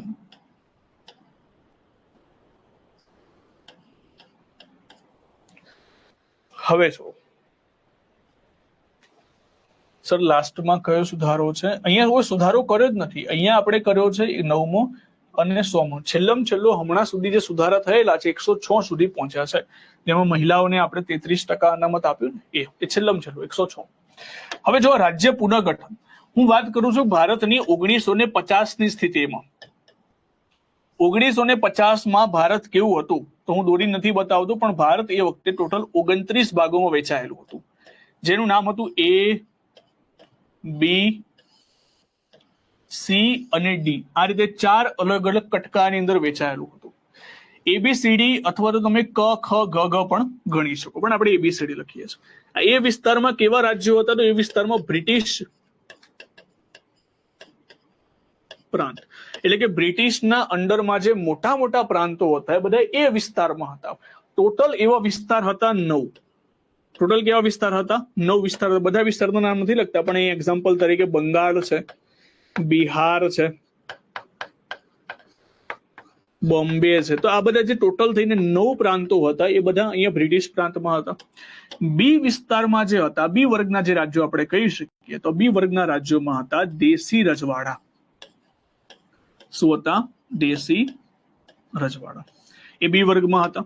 તો બી વર્ગનું એક રાજ્ય તમે યાદ રાખી શકો, સૌરાષ્ટ્ર. આમાં પણ કેટલા હતા? આમાં પણ 9 અલગ અલગ દેશી રજવાડા હતા બી વર્ગમાં. સૌરાષ્ટ્ર મોટા મોટાની વાત કરું, સૌરાષ્ટ્ર છે, હૈદરાબાદ છે. હવે જો સૌરાષ્ટ્રની અંદર જ પછી જામનગર, ભાવનગર એ બધું આની અંદર આવી જશે. એટલે આખું જયારે સૌરાષ્ટ્ર લખી દેવામાં આવે, સૌરાષ્ટ્ર રીજન આખું બી વર્ગમાં આવી ગયું. તો એકવાર કદાચ પ્રશ્ન પૂછાઈ ગયો છે કે સૌરાષ્ટ્ર કયા વર્ગનું રાજ્ય હતું, તો બી વર્ગનું આવશે. સી વર્ગમાં આવશે કેન્દ્ર શાસિત પ્રદેશો. સી વર્ગમાં શું આવશે? કેન્દ્ર શાસિત પ્રદેશ. તો એવા આપણે સી વર્ગના ટોટલ 10 રાજ્યો હતા. 10 પ્રદેશો તમે ગણી શકો. ટોટલ કેટલા હતા? 10 પ્રદેશો. જેની એક એક્ઝામ્પલ તમે યાદ રાખી શકો, કચ્છ, દિલ્હી, કુર્ગ, આવા વિસ્તારો હતા. અને ડી વર્ગની અંદર એક જ રાજ્ય હતું, એક જ પ્રદેશ હતો, જેનું નામ જ હતું અંદમાન નિકોબાર. અંદમાન નિકોબાર. આને અલગ જ રાખવામાં આવતું, અંદમાન નિકોબાર. ટોટલ થઈને 1. એટલે આમ તમે ગણો કે 9 9 18 18 ને 10 28 ને 1 29 કુલ થઈને 29 વિસ્તારો હતા ટોટલ ભારતની અંદર. આ 1950 ની સ્થિતિની હું વાત કરું છું કે 1950 ની સ્થિતિમાં ભારત આ રીતે વેચાયેલું હતું. હવે શું થયું મુદ્દો? હવે 1950 પહેલાથી એક માંગણી ભારતમાં બનતી આવી હતી કે અમારા અલગ ભાષા બોલનારા લોકો માટે અલગ અલગ પ્રાંત જોઈએ છે. તો એટલા માટે દરેક લોકોની માંગણીઓને ધ્યાનમાં રાખીને, કારણ કે જ્યાં સુધી અંગ્રેજો હતા ત્યાં સુધી તો માંગણીઓ આપણી સચવાતી નથી. જેવા અંગ્રેજો ગયા, દરેક લોકોની આપણે જેટલી પણ માંગણીઓ હતી પૂરી કરવાની કોશિશ કરી. અને લોકોની માંગણી એ હતી કે અમે જે ભાષા બોલીએ છીએ તો અમારા વિસ્તારમાં એ જ ભાષા બોલનારા લોકો હોવા જોઈએ. તો આવી માંગણી ઉત્પન્ન થઈ. તો આવી માંગણી ખાસ કરીને સાઉથની અંદર, એટલે કે દક્ષિણ ભારતમાં વધારે જોવા મળી. અને એટલા માટે લોકોની માંગણીઓને ધ્યાનમાં રાખીને 1948માં સૌથી પહેલું આયોગ બનાવવામાં આવ્યું, જેનું નામ છે ધર આયોગ, જે એસકે ધરની અધ્યક્ષતા હેઠળ બનાવવામાં આવ્યું. તેમાં બીજા 2 સભ્યો હતા, JN લાલ અને પન્નાલાલ. અને એ પોતાનો રિપોર્ટ આપે છે 1949માં કે ખરેખર ભાષા આધારિત રાજ્ય બનવું જોઈએ કે ના બનવું જોઈએ, એના વિશે આપણે લખીએ. ચલો, આટલું લખાઈ ગયું હશે. એના પછી 1948માં 1948માં સૌથી પહેલું આયોગ બનશે, જેનું નામ છે ધર આયોગ. ધર આયોગ, ઘર નથી ભાઈ, ધર આયોગ છે. આના અધ્યક્ષ કોણ હતા? તો આના અધ્યક્ષ હતા એસકે ધર. એસકે ધર. સભ્ય કોણ હતા? તો સભ્ય હતા JN લાલ, પન્નાલાલ. JN લાલ અને પન્નાલાલ. આ પન્નાલાલ પેલા સાહિત્ય વાળા નથી, યાદ રાખજો. આ કદાચ વાંચીને આ તો પન્નાલાલ ક્યાંથી પહોંચી ગયા? પન્નાલાલ સાહિત્ય વાળા નથી, અલગ છે. તે આખા ભારતમાં એક જ પન્નાલાલ ના હોય. આમના રિપોર્ટમાં અમને શું કહ્યું? હવે જો તમે વિચાર કરો, કોઈ રાજ્ય એવું કહે છે કે અમને અલગ ભાષા બોલનારા લોકો માટે અલગ ભાષાની વ્યવસ્થા કરવામાં આવે તો ખરેખર પોસિબલ થાય. એક એક્ઝામ્પલ આપું. માની લો ગુજરાતની અંદર ઘણી બધી ભાષા બોલાય છે, કચ્છી પણ એક ભાષા બોલાય છે. હવે માની લો કચ્છના લોકો એવો વિરોધ કરે કે સાહેબ અમને છે ને એક કામ કરો, ગુજરાતમાંથી અલગ કરી નાખો, અમારા માટે અલગથી રાજ્ય બનાવો જેનો કચ્છી જ લોકો હોય. તો શું ખરેખર પોસિબલ થાય આ વસ્તુ? આમ જોવા જઈએ આપણે આપી પણ દઈએ, ચલો કઈ વાંધો નહીં. પણ પ્રોબ્લેમ શું થાય? પ્રોબ્લેમ થાય કે ત્યાં પાણીની વ્યવસ્થા એટલી બધી નથી, ત્યાં વહીવટ કરવો, વ્યાપાર વાણિજ્ય કરવું ઘણું મુશ્કેલ થઈ જાય. ત્યાં ખાલી દરિયા વિસ્તાર છે એટલું. તો શું દરિયા વિસ્તાર ઉપર આખું રાજ્ય ચલાવી શકાય? બિલકુલ ના ચલાવી શકે. તો આપણે વહીવટ સરળતા પણ જોવી પડે કે ખરેખર ત્યાં વહીવટ ચાલી શકે કે ના ચાલી શકે. એક રાજ્યમાં ત્યાં બરાબર વહીવટ ચાલવો જોઈએ. એ બેઝિકથી વહીવટ ચાલવો જોઈએ એનો મતલબ થાય રાજ્યની ઇકોનોમી વધવી જોઈએ, રાજ્યમાં પૈસા આવવા જોઈએ, રાજ્યમાં ખર્ચા થવા જોઈએ. તો એ વસ્તુ ત્યાં પોસિબલ થાય નહીં. તો એટલા માટે આપણે અલગ રાજ્ય ના બનાવી શકીએ. બરાબર. તો તમે વિચાર કરો, હવે કોઈ રાજ્ય જયારે આવી માંગણી કરે, તેના લોકો આવી માંગણી કરે કે અમને અલગ ભાષા બોલનારા લોકો જોઈએ છે, તો એ વસ્તુનું ક્યારે સ્વીકાર ના રાખી શકાય. તો એ જ વસ્તુ પણ કોને કહી? ધર આયોગે કહી. ધર આયોગે કહ્યું કે ભાષા આધારિત રાજ્ય નહીં બની શકે. ભાષા આધારિત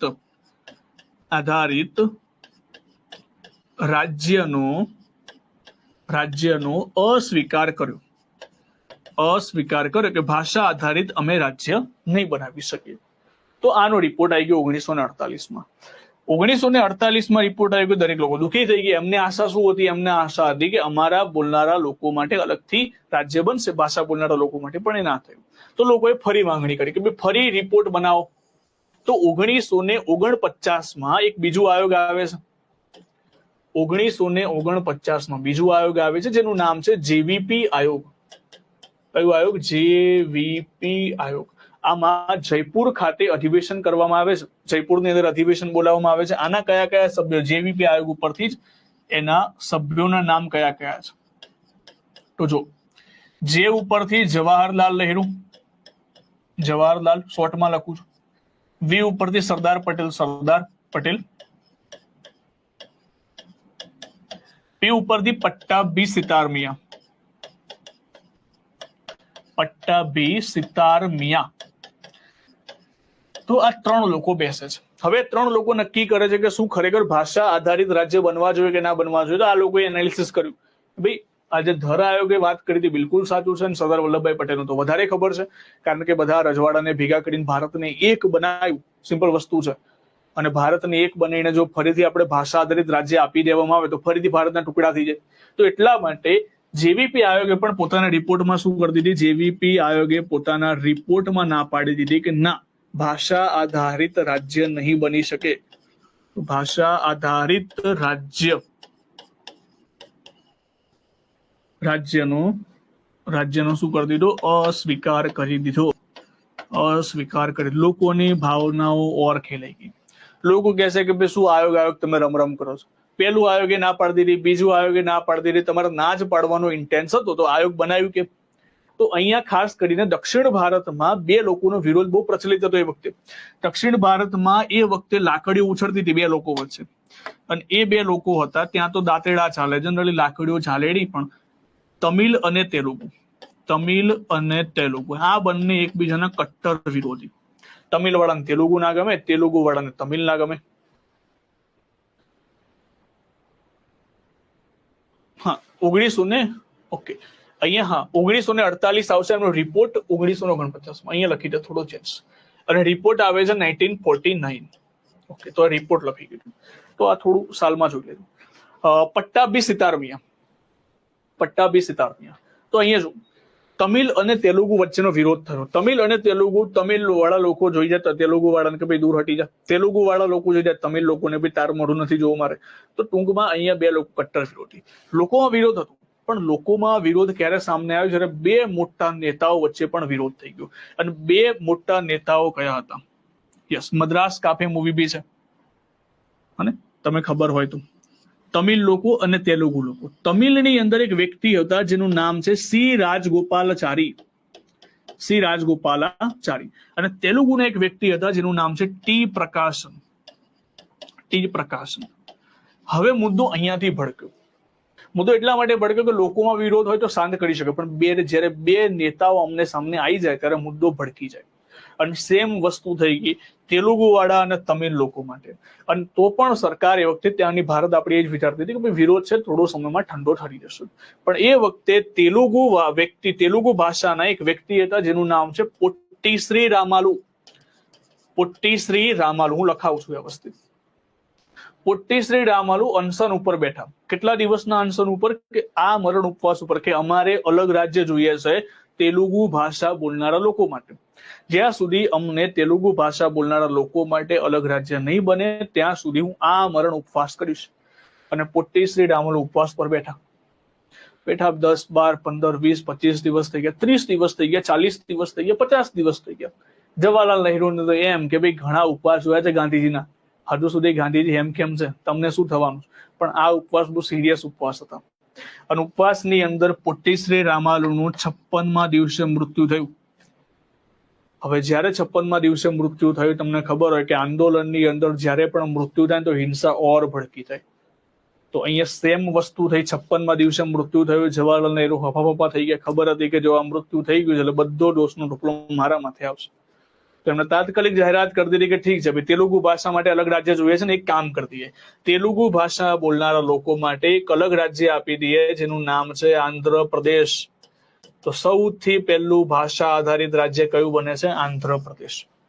જાહેરાત કરી દીધી કે તેલુગુ ભાષા બોલનારા લોકો માટે આંધ્રપ્રદેશ બનાવવામાં આવશે. જવાહરલાલ નહેરુને એ પણ ખબર હતી કે એકને આપ્યું છે એટલે બધા રાજ્યો લાઈનમાં ઉભા રહેશે કે અમને પણ અલગ આપો, અમને પણ અલગ આપો. તો એક કામ કરી દીધું, એમને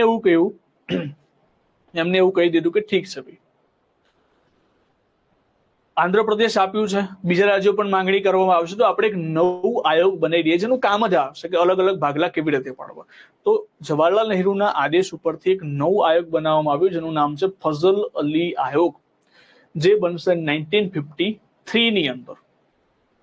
ઓકે, 1953 ની અંદર ફઝલ અલી આયોગ બનશે, જે પોતાનો રિપોર્ટ આપશે 1955માં. હવે એ સમજીએ કે મુદ્દો શું હતો. બરાબર, અહીંયા હું તમને લખાઈ દઉં આ આયોગ પછી મુદ્દો શું બન્યો હતો.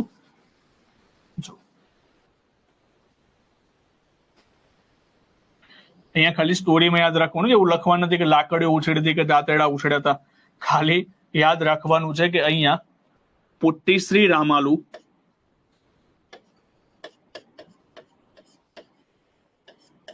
પોટ્ટીશ્રી રામાલુ 56મા દિવસે નિધન. અને જવાહરલાલ નહેરુએ શું કરી દીધું? આંધ્રપ્રદેશની જાહેરાત, આંધ્રપ્રદેશ રાજ્યની જાહેરાત કરી દીધી કે એક નવું રાજ્ય બનશે આંધ્રપ્રદેશ. અને એના પછી એક ત્રીજું આયોગ બને છે. ત્રીજું આયોગ નું નામ છે ફઝલ અલી આયોગ. ફઝલ અલી આયોગ.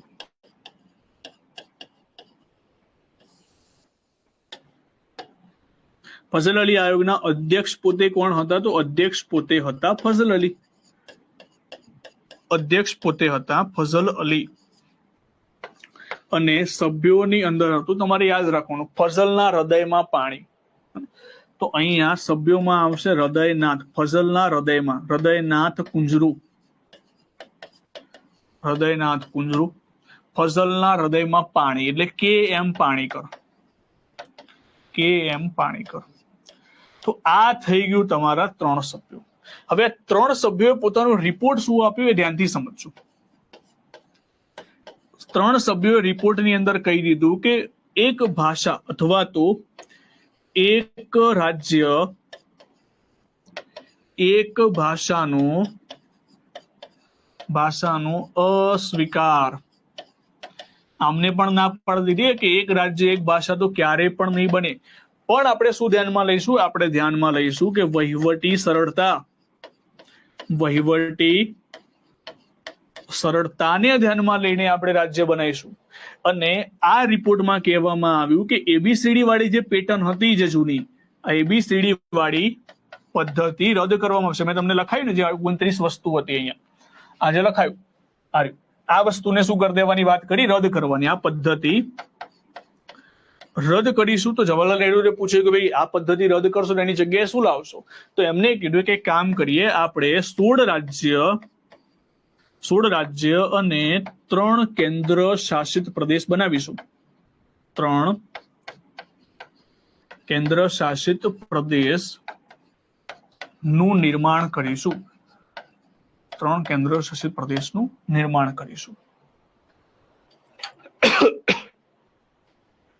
આવી વસ્તુની વાત કયા આયોગ દ્વારા કરવામાં આવી? ફઝલ અલી આયોગ દ્વારા. આને પોતાનો રિપોર્ટ આપી દીધો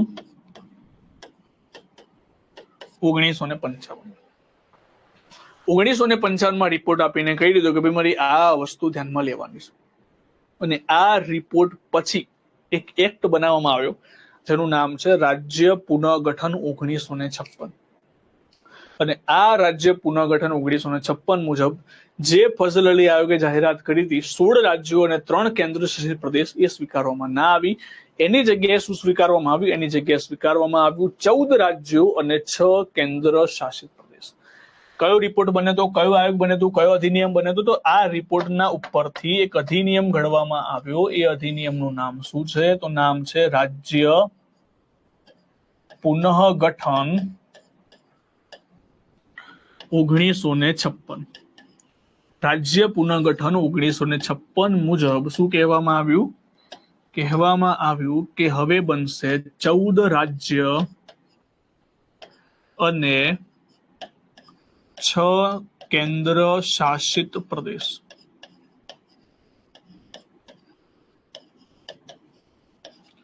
6 કેન્દ્ર શાસિત પ્રદેશ.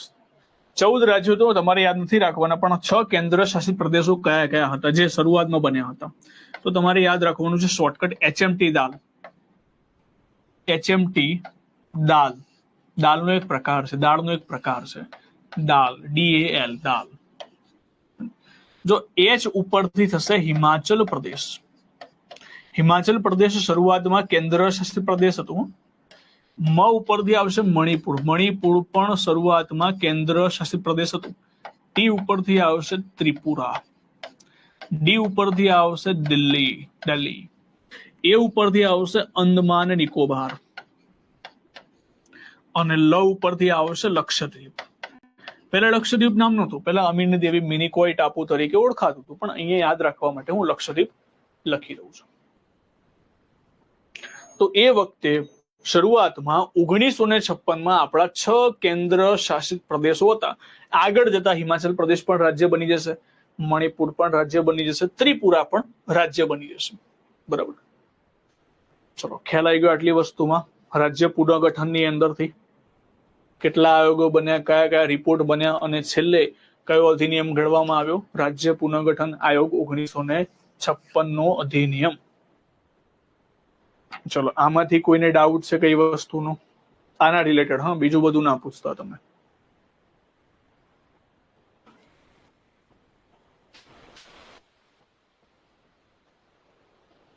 યસ સર, નો મીન્સ કોઈ ડાઉટ નથી, બરાબર ને?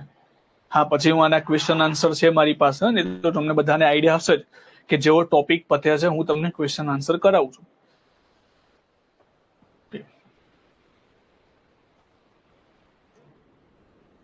બીજા બધા ઘણા બધા વિદ્યાર્થીઓ મને જોઈ રહ્યા છે, પણ આન્સર 2-3 ના જ આવે છે. ફટાફટ કહો, મને તો ખબર પડે. ઊંઘવાનું નથી હમણાં, ટાઈમ પણ નથી. હવે જો 11 વાગે છે, સોરી 12 વાગે છે.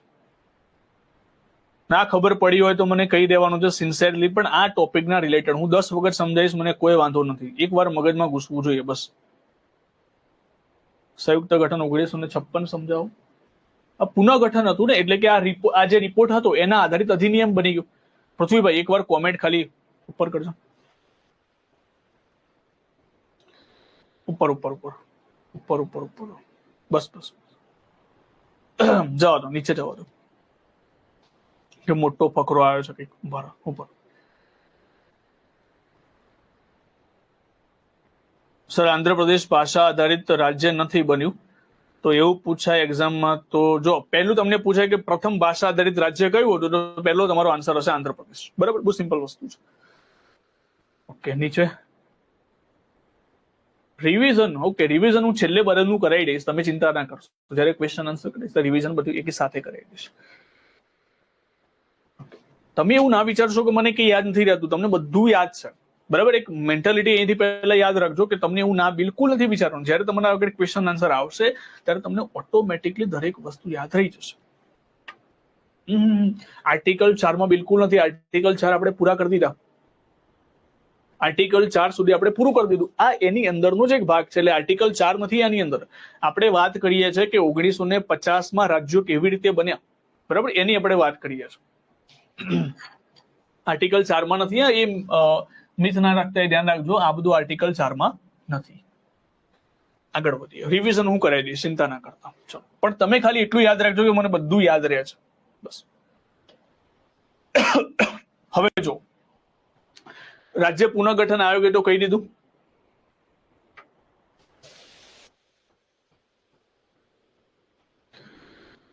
ફઝલ અલી આયોગ મતે રાજ્ય 15મું બધું આવશે, 15મું રાજ્ય, 16મું રાજ્ય. આજે બિલકુલ ખતમ થઈ જશે, પૂરું થઈ જશે, પૂરું થવા આવ્યું છે. ઓકે, જો હવે જો ફઝલ અલી આયોગે શું કીધું, ફઝલ અલી આયોગે કીધું જે એબીસીડી વાળી જે પદ્ધતિ હતી 1950 માં આપણે 9, 9, 10 અને 1 ટોટલ થઈને 29 ભાગમાં વેચેલું હતું ભારતને, એની જગ્યાએ કેન્સલ કરી દીધું. એની જગ્યાએ આપણે સિસ્ટમ રાખી કે 16 રાજ્યો અને 3 કેન્દ્ર શાસિત પ્રદેશ. પણ રાજ્ય પુનઃગઠન આયોગમાં સ્વીકારવામાં કેટલા આવ્યા? 14 રાજ્ય અને 6 કેન્દ્ર શાસિત પ્રદેશ. બસ એના ઉપર જ હું આવું છું દેવરાજસિંહ. કેમ બન્યું? કારણ કે મેં અહીંયા લખેલું છે, જો આંધ્રપ્રદેશની જાહેરાત કરી, એટલા જ માટે મેં શબ્દ વાપરેલો છે. આંધ્રપ્રદેશની બનાવવાની જાહેરાત કરી, આંધ્રપ્રદેશ બન્યું નહોતું. ખાલી એ વખતે જાહેરાત કરી દેવામાં આવી હતી બનશે અહીંયાથી. ક્યારે? 1956માં. 1956માં ભારતના એકી સાથે 14 રાજ્યો બની ગયા અને કેટલા કેન્દ્ર શાસિત પ્રદેશ બન્યા? 6 કેન્દ્ર શાસિત પ્રદેશ બન્યા એકી સાથે 1956માં. તમને પ્રશ્ન પૂછાય રાજ્યો ક્યારે બને, તો રાજ્ય 1956માં બને છે. મહારાષ્ટ્ર ક્યારે બન્યું? 1956માં.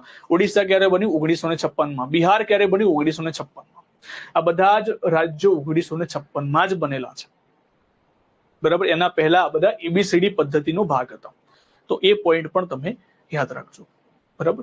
તો એ વખતે 6 કેન્દ્ર શાસિત પ્રદેશ બનાવવામાં આવે. કહેવામાં આવ્યું હતું 16 અને 3 અને સ્વીકારવામાં કેટલું આવ્યું? ફઝલ અલી આયોગના રિપોર્ટ. હવે જો પ્રશ્ન શું પૂછાય, પ્રશ્ન એવી રીતે પૂછાય, ફઝલ અલી આયોગની તમામ જોગવાઈ સ્વીકારવામાં આવી તો વિધાન ખોટું. તમામ જોગવાઈ સ્વીકારવામાં નથી. આ જોગવાઈ તમે યાદ રાખો ને. આ જોગવાઈમાં શું કીધું હતું? ફઝલ અલી કહેતા હતા 16 રાજ્યો બનવા જોઈએ, એની જગ્યાએ શું કહી દીધું? 14 રાજ્યો બનવા જોઈએ. હા બિલકુલ, એબીસીડી વર્ગ આખું કેન્સલ કરી નાખ્યું. ભાઈ એબીસીડી વર્ગ નથી જોતો, આપણે રાજ્યો જોઈએ છે, કેન્દ્ર શાસિત પ્રદેશ જોઈએ છે. ઓકે, ચલો તો આગળ વધીએ હવે. તો જુઓ, આ થઈ ગયા હતા આપણા 14 રાજ્યો. આપણે 14 રાજ્યો અને કેન્દ્ર શાસિત પ્રદેશમાં લખાઈ દીધા. આપણે 14 રાજ્યો નથી યાદ રાખવાના, કારણ કે એ નહીં પૂછાય. કેમ નહીં પૂછાય? કારણ કે 14 રાજ્યોની સ્થાપના એકી સાથે 1956માં થઈ ચૂકી છે, એટલે એમાં ક્રમ બાય ક્રમ નહીં પૂછાય. તમને 15માં રાજ્યોથી ક્રમ બાય ક્રમ પૂછાય કે પહેલા કયું રાજ્ય આવે, બીજું કયું રાજ્ય આવે. તો એક ટ્રીક આપું છું, યાદ રાખી લેજો. ટ્રીક લખી દેવાની છે અહીંયાથી. ગુના હરી હિમા. આ રાત્રે પૂછે ને તો યાદ રહેવું જોઈએ. ગુના હરી હિમા.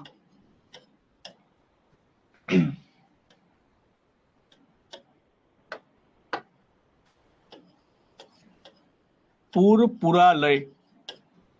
હમણાં લખતા નહીં, હું પેલા લખાઈ દઉં વ્યવસ્થિત, પછી ના ગુજરાત નતું, ગુજરાત અહીંયાથી બનશે.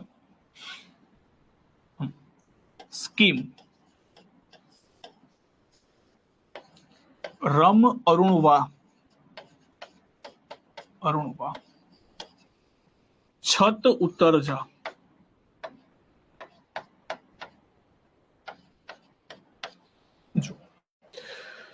તો હવે 14 રાજ્યો આપણે જોવા નથી, આપણે 15માં રાજ્યથી જોવાનું. એક સ્ટોરી યાદ રાખજો, નાનકડી સ્ટોરી છે.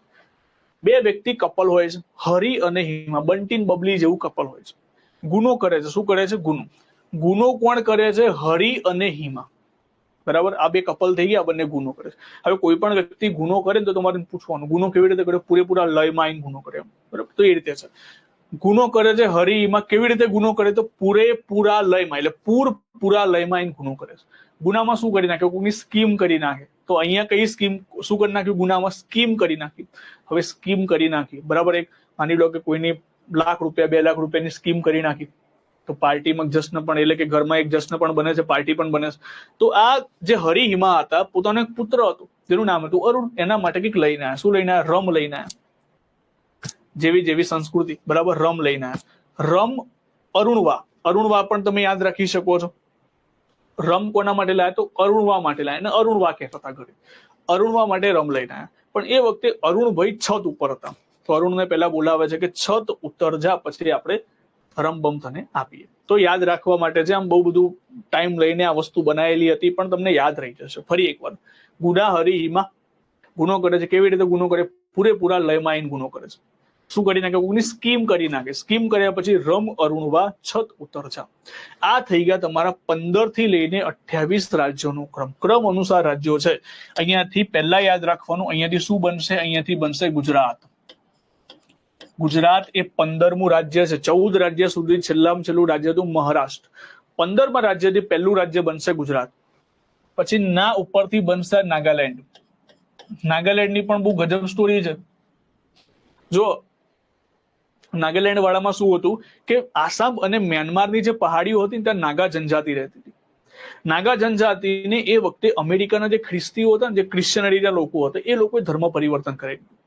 એ લોકો એવું કીધું ભાઈ તમારું કઈ નહીં થાય, તમે એક કામ કરો, તમે અલગથી રાજ્યની માંગણી કરો તો તમારી આ જનજાતિ સચવાશે.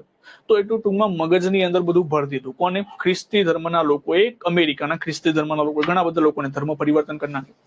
તો આ નાગા જનજાતિ ભારત દેશ પાસે એક માંગણી કરવા ગયા કે અમને પણ અલગથી રાજ્ય મળવું જોઈએ. તો ભારતે ના પાડી દીધી કે ના અલગથી રાજ્ય ના બની શકે, બધા લોકોને અલગથી રાજ્ય આપીશું, દરેક જનજાતિ પોતાની અલગથી માંગણી કરશે તો ભારતમાં તો કેટલી જનજાતિ તો નહીં મળી શકે. તો આ નાગા જનજાતિએ પોતાની કાઉન્સિલ બનાવી, નાગા નેશનલ કાઉન્સિલ.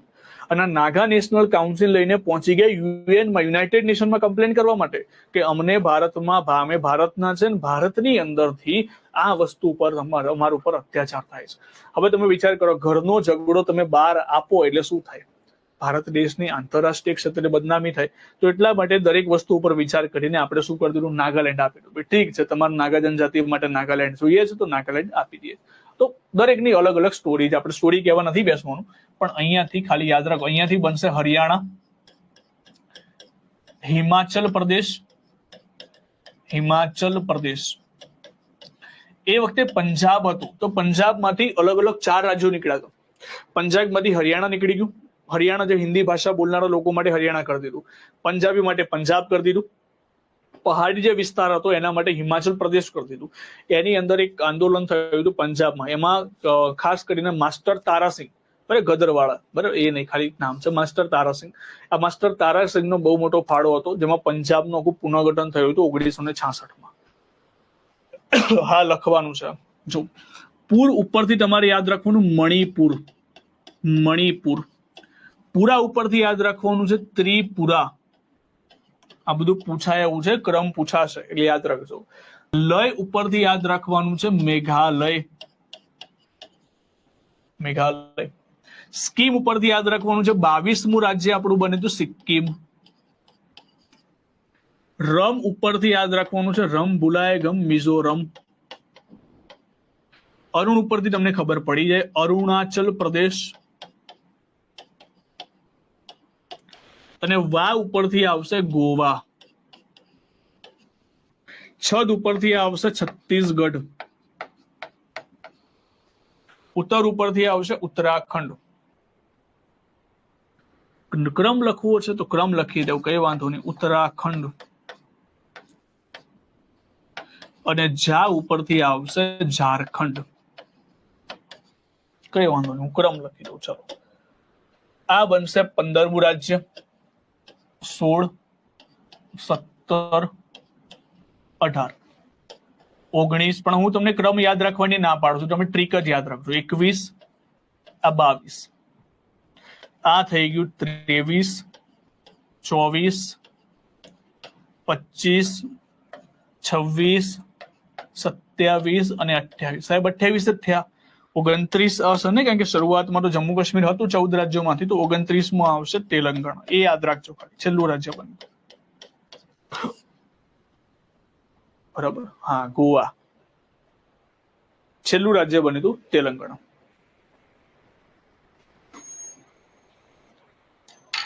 તો આ થઈ ગયા તમારા 29 રાજ્યો. સાહેબ હાલમાં તો 28 છે, તો 14 રાજ્યોમાંથી એક જમ્મુ કાશ્મીર નીકળી ગયું, તો એક કેન્સલ થયું, બીજું આવી ગયું, એટલે થઈ ગયા ને સર્વર 28 રાજ્યો. તો ગુનાહરીમાં પૂરપુરા લય, સ્કીપ, રમરુણવા, છત ઉતરજા. 23મું કયું છે? 23મું આવ્યું રમ. હા, તમને આ જ દેખાય જ પાછું જુઓ, મિઝોરમ. મિઝોરમ છે.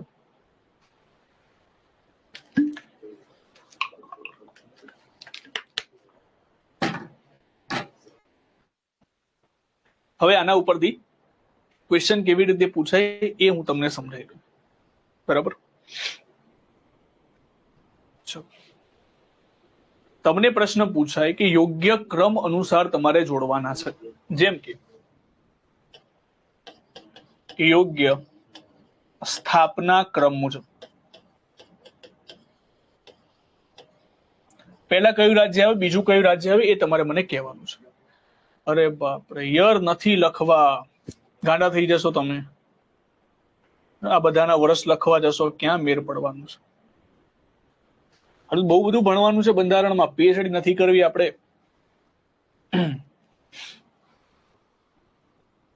ચલો, તમને સ્થાપના ક્રમ પૂછાશે. ટ્રીક યાદ રાખો ને, યરની જરૂર પણ નહીં પડે તમને. કઈ સાલ નહીં પૂછે, કઈ સાલમાં કયું કઈ રાજ્ય બન્યું, એવું નહીં પૂછે તમને. હા, ઓકે. ચલો, તમને તમારે મને યોગ્ય ક્રમ કહેવાના છે.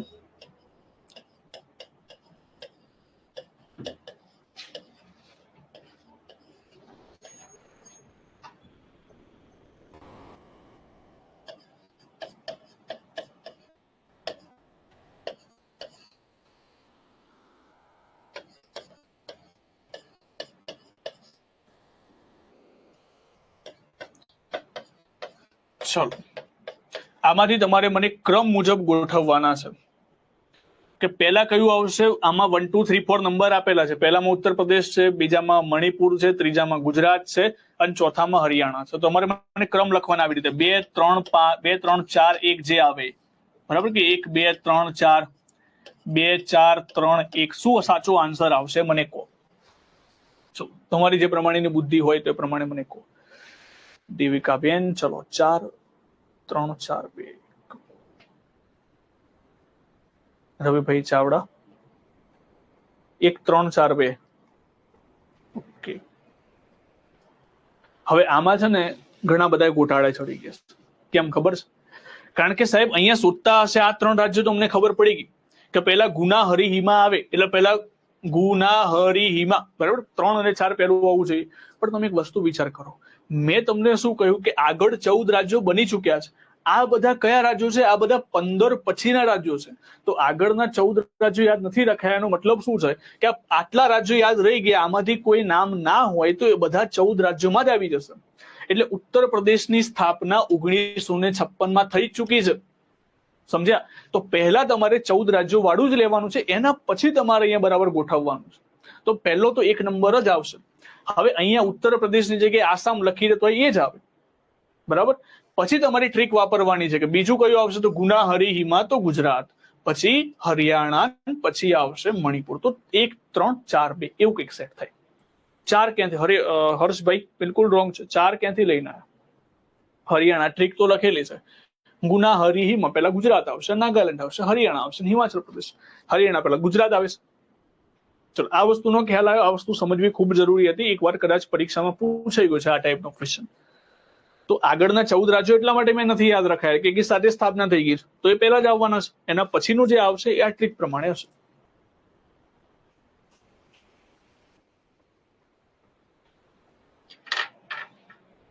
ચલીએ, તો ડન છે એટલે સુધી. હા ને, તો એ વસ્તુ સમજજો ખાલી.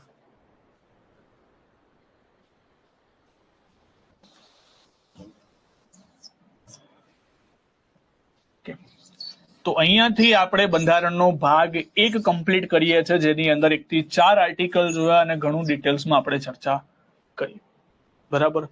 હવે મારો વારો પૂરો, હવે તમારો વારો છે, બરાબર. ચલો દેખતે હે કિસમે કિતના હે દમ. ક્લિયર છે ને આટલું સુધી? તો હવે શરૂ થાય છે આપણા ક્વેશ્ચન આન્સરો, જે બધા અલગ અલગ પરીક્ષામાં પૂછાયેલા હશે. સંઘ અને રાજ્ય ક્ષેત્ર. આઝાદ તો ક્યારના થઈ ગયા હતા? આઝાદ તો 1947માં આપણે થઈ જ ગયા હતા, પણ 1956માં જે પુનર્ગઠન રિપોર્ટ આવ્યો ને એના મુજબ સ્થાપના થઈ ગઈ. ક્વેશ્ચન અહીંયા તમારા માટે જ છે. ચલો, અહીંયા પહેલો ક્વેશ્ચન છે.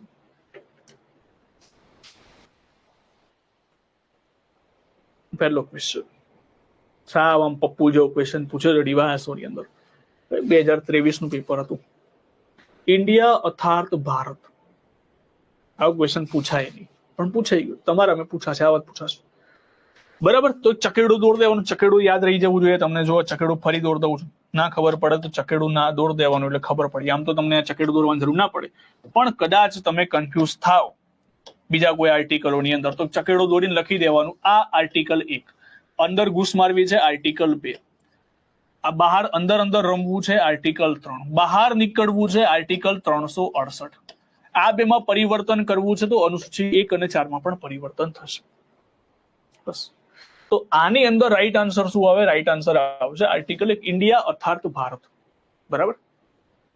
નેક્સ્ટ ક્વેશ્ચન ઉપર આગળ વધીએ. ક્વેશ્ચન નંબર 2 એસટીઆઈ ની અંદરથી પ્રશ્ન પૂછાયો છે. આ બધા આવે છે પીપીટીમાં, ક્વેશ્ચન આવી જ જાય છે. પીપીટી તમને હું આપી જ દઉં છું, પીપીટી ની ચિંતા ના કરતા.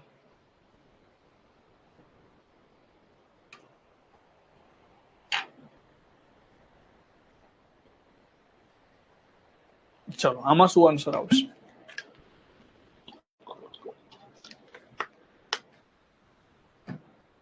ક્વેશ્ચન નંબર 2 દીપેશભાઈ સોલંકી ડી કે છે.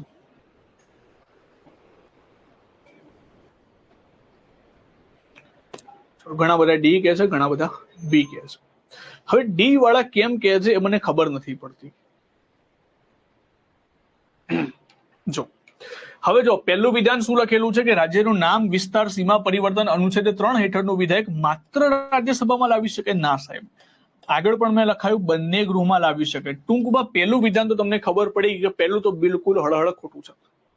તકલીફ બીજામાં આવી. કેમ બીજામાં આવી? અહીંયા મેં લખાયું હતું અનુચ્છેદ 3 હેઠળનું વિધેયક સંસદમાં માત્ર રાષ્ટ્રપતિની ભલામણ. હવે જ્યારે ભલામણ લખે અથવા તો પૂર્વ મંજૂરી લખે બધું એક જ છે. અહીંયા શબ્દોની રમત રમશે. બરાબર, હું કહું છું એવું બેઠું નહીં આવે. ભલામણ લખી નાખે, પૂર્વ મંજૂરી લખી નાખે, અથવા તો એવું લખી નાખે રાષ્ટ્રપતિની અનુમતિ જરૂરી છે, તો પણ એ જ થયું.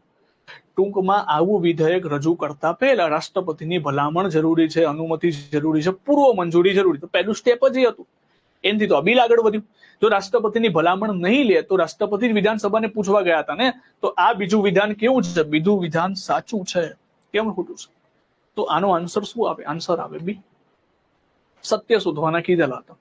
આ ડી વાળા જે ગયા હતા એમને ક્લિયર થઈ ગયું.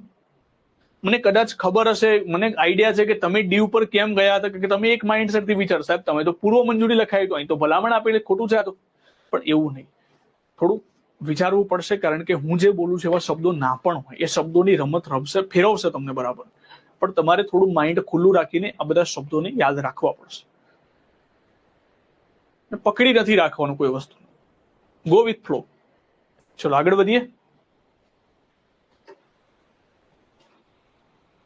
ના ખબર પડે મને બિંદાસ પૂછી લેજો કે સર આની અંદર ડાઉટ છે, કે બધા પ્રશ્ન પૂછાયા છે, તમારા બધા પ્રશ્નો પૂછાશે. હું તો કહું છું આ બધા રિપીટ પણ થશે. બરાબર, જે પ્રમાણેનું હમણાંનું લેવલ છે ને પ્રમાણે રિપીટ પણ થશે ઘણા બધા ક્વેશ્ચન. જો આજ રિપીટ તમે ગણી શકો. આ પ્રશ્ન પૂછાયો છે ક્લાસ 1 to 2017.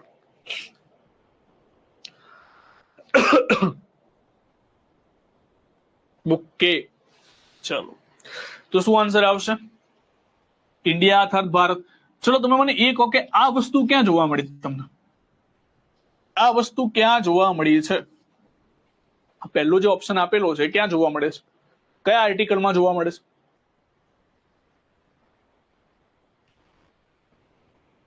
બી બધાનું સાચું છે. યસ, આમુખમાં, બંધારણમાં લખે છે. બંધારણમાં જ હશે ને, તો આમુખમાં જોવા મળે છે. ક્યાં જોવા મળે છે? આમુખની અંદર. યાદ રાખજો. ક્વેશ્ચન નંબર 4 થોડોક લાંબો ક્વેશ્ચન છે, શાંતિથી વિચારીને આન્સર આપજો, તમને આવડશે આ ક્વેશ્ચન. છે ક્લાસ 1-2 નો, પણ આપણે ક્લાસ 1-2 પણ સોલ્વ કરી નાખીશું.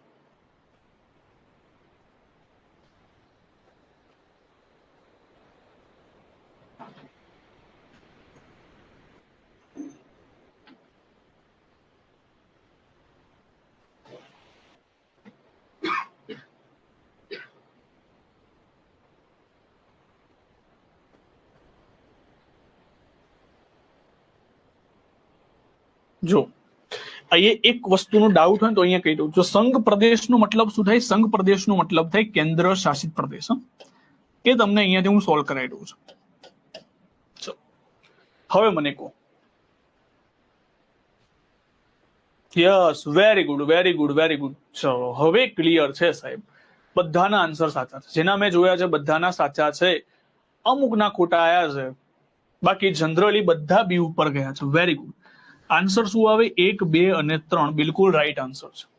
જો આ પહેલું વિધેયક, પહેલું જે લાઈન છે તો આગળ પણ આપણે જોઈશું કે ના. જો પહેલી લાઈનમાં શું લખેલું કે સંસદ રાજ્યોના પુનર્ગઠનમાં માત્ર રાષ્ટ્રપતિની પૂર્વ સંમતિ. જો અહીંયા પૂર્વ સંમતિ આવ્યું, પેલા ભલામણ આવી હતી, હવે આવી પૂર્વ સંમતિ. તો આવી એવી ગેમ રમે કરશે. તો આ વિધાન કેવું છે? સાચું. વિધેયકને મંજૂરી આપતા પહેલા રાષ્ટ્રપતિ વિધેયકને જે તે રાજ્યની ધારાસભાને મોકલે છે. વિધાનસભા લખે કે ધારાસભા લખે એક જ થઈ ગયું. તો આ વિધાન પણ સાચું. રાષ્ટ્રપતિ રાજ્યના ધારાસભાની ભલામણો સ્વીકાર કે અસ્વીકાર કરી શકે. આ પણ કેવું છે? સાચું. પણ ચોથામાં શું લખેલું છે કે કેન્દ્ર શાસિત પ્રદેશોના કિસ્સામાં રાષ્ટ્રપતિ રાજ્યસભા ક્યાંથી આવી? રાજ્યસભાની થોડી વિશેષ મંજૂરી લેશે. હા, તમને કદાચ એવું લખી નાખી કેન્દ્ર શાસિત પ્રદેશોમાં રાજ્યની અથવા તો કેન્દ્ર શાસિત પ્રદેશોની ધારાસભાની વિશેષ મંજૂરી લે છે તો વસ્તુ અલગ છે. પણ અહીંયા તો રાજ્યસભા લખેલું છે, તો રાજ્યસભા તો ખોટું છે. રાજ્યસભા ક્યાંથી આવી ગયું આમાં? તો જો સંઘ પ્રદેશ આપે, આ કન્ફ્યુઝ કરવા માટે આપ્યું છે. સંઘ પ્રદેશ એ જ તમારો કેન્દ્ર શાસિત પ્રદેશ. એટલે અહીંયાથી સાઈડ પર લખવું હોય ને તો લખી દેજો કે સંઘ પ્રદેશ બરાબર કેન્દ્ર શાસિત પ્રદેશ અથવા તો યુનિયન ટેરેટરી. તો આ બધા શબ્દોની સમજ તમારી પાસે હોવી જોઈએ. ઓકે, તો આન્સર શું આવે? આન્સર આવે બી, સાચો જવાબ.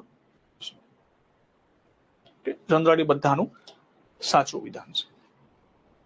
નીચે પૈકી કઈ સમિતિએ રાજ્યોના ભાષા આધારિત પુનઃગઠનનો ખ્યાલ સ્વીકાર્યો કર્યો હતો? બિન હથિયારી પીઆઈ નું પેપર છે, આઈ થિંક પેજ 21.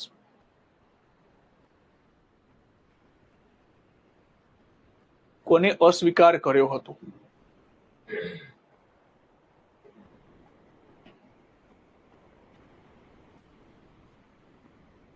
ચલો, શું આન્સર આવશે આની અંદર? આન્સર આવશે 1 અને 2. Very good. SK ધર અને JVP આયોગ દ્વારા.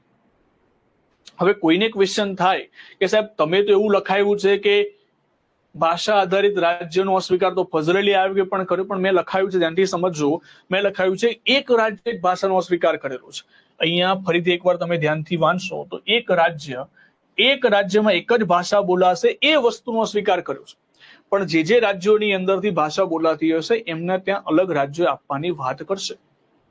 હું એટલા જ માટે કહું છું, ધ્યાનથી સમજો, એક રાજ્ય એક ભાષા, એક રાજ્યમાં એક જ ભાષા હોવી જોઈએ એ વસ્તુનો સ્વીકાર કર્યો. અને આ બંને તો ના જ પાડતી હતી કે ભાષા આધારિત રાજ્યો જ નહીં બને. અને એટલા માટે અહીંયા ફેર છે બંનેમાં. અને એટલા માટે અહીંયા પ્રશ્ન પણ શું પૂછેલો? હા, તમને પ્રશ્ન એવો પૂછાય કે કયા આયોગ દ્વારા એવું કહેવામાં આવ્યું કે એક રાજ્ય એક ભાષાનો અસ્વીકાર કર્યો, તો તમારું ફઝલ અલી આયોગ સાચું. પણ અહીંયા શું વાપર્યું છે કે ભાષા આધારિત રાજ્યના ખ્યાલનો અસ્વીકાર કરી નાખ્યો. ખ્યાલ જ નહીં લાવવાનો, એ કેન્સલ જ કરી નાખવાનું કે ભાષા આધારિત રાજ્ય બનશે જ નહીં. તો તમારો વિધાન સાચું આવે. આ બધી વસ્તુ માઇનોર ફેર છે. અને તો આ એક પોઈન્ટ સમજવો પડશે. પીઆઈ નું પેપર હતું, એમાં પ્રશ્ન પૂછાયો હતો, એમાં રાઈટ આન્સર આપ્યો હતો 1 અને. ક્લિયર છે? હા, ગુજરાત એ ભાષા આધારિત રાજ્ય બનેલું છે. તમે જો જે જગ્યાએ આંદોલનો થયા છે ને એ જ જગ્યાએ ભાષા આધારિત રાજ્ય આપેલું છે. પંજાબમાં આંદોલન થયું એટલા માટે આપ્યું, ગુજરાતમાં આંદોલન થયું એટલા માટે ભાષા આધારિત રાજ્ય આપ્યું. નાગાલેન્ડ થોડી ભાષા આધારિત રાજ્ય બન્યું છે? ભાષા આધારિત રાજ્ય બન્યું નથી, જનજાતિ મુજબ બનેલું રાજ્ય છે. અને જે જગ્યાએ આંદોલન થયા છે એ જ જગ્યાએ ભાષા આધારિત રાજ્ય આપેલું છે, બાકી નથી આપ્યું. લડીને હકથી માંગ્યું છે ત્યારે એ ટૂંકમાં આંદોલન કરવું જરૂરી છે. ચલો, આ છે ને હિસ્ટ્રી અને પોલિટી બંને મિક્સ કરેલો પ્રશ્ન છે. આ પ્રશ્ન એવો છે કે ડીવાયએસઓ ની અંદર લીગલ એક્ઝામમાં પંજાબ ક્યાં આવે? એમાં પંજાબ આવશે ને. પંજાબની અંદર માસ્ટર તારાસિંહ દ્વારા આંદોલન કરવામાં આવ્યું હતું. પંજાબ પહેલા ભેગું હતું, તો પંજાબમાંથી પંજાબી બોલતા લોકો માટે પંજાબ બન્યું અને હિન્દી ભાષા બોલતા લોકો માટે હરિયાણા બન્યું. પેલા પંજાબ હરિયાણા ભેગું હતું બધું. પેપ્સુ સ્ટેટ તરીકે ઓળખવામાં આવતું હતું એ વખતે. પંજાબ, હરિયાણા, હિમાચલ પ્રદેશ, ચંદીગઢ આ બધું ભેગું હતું. 1966 બધું અલગ અલગ થઈ ગયું. ચલો, યસ. હવે આ હિસ્ટ્રી અને પોલિટી ભેગું છે. તમને હિસ્ટ્રીનું થોડું ઘણું નોલેજ હશે તો આવડી જશે. જો રાજ્ય પુનઃગઠન સ્થાપના ન્યાયમૂર્તિ ફઝલ અલી આયોગના પદે કરવામાં આવી, બિલકુલ સાચું છે. બોમ્બે પ્રાંતમાંથી ગુજરાત અને મરાઠી ભાષા લોકો બોલતા માટે આંદોલન થયેલા હતા. મહાગુજરાત ચળવળના મુખ્ય રાહબર ઇન્દુલાલ યાજ્ઞિક હતા, આ પણ સાચું છે. 1 મે 1964, 1964 ના આવે, 1960 આવે. ચોથું વિધાન ખોટું છે. તો તમારો સાચો જવાબ શું આવે? સોરી, અહીંયા ઓપ્શન આવશે બી. હા, ભૂલથી ટીક થઈ ગયું છે. ઓપ્શન બી આવે છે, 1, 2 અને 3. અહીંયા ભૂલથી ટીક થઈ ગયું, આન્સર બી આવે. આગળ વધીએ. ક્વેશ્ચન નંબર 7, STI વર્ગ 3 2019 નું પેપર, જેમાં પ્રશ્ન પૂછાયો હતો, રાજ્ય પુનર્ગઠન આયોગમાં કયા કયા સભ્યો હતા? ફઝલના હૃદયમાં પાણી. બરાબર, આનું શોર્ટકટ યાદ, એમ તો યાદ રહી જ જાય છે, પણ યાદ રાખી લીધું. ફઝલના હૃદયમાં પાણી 1-2 વાર બોલી જશો, આવી જશે. ફઝલના હૃદયમાં પાણી છે, ગોવિંદ નથી. બરાબર, એટલે 1, 2 અને 3 આનો સાચો આન્સર આવે, સી. ડાયજન દે ધનાધન સુપર ક્લાસ 3 પણ સાવધ પ્રશ્નો પૂછાય છે. બરાબર, જો સંઘ અને રાજ્ય ક્ષેત્રોમાંથી બહુ ઓછા પ્રશ્નો પૂછાયા છે. લગભગ આટલા વર્ષોની અંદરથી 8-10 પ્રશ્નો ભળ્યા છે, એમાં પાછા આ બધા રિપીટેડ પ્રશ્નો છે. ઓકે,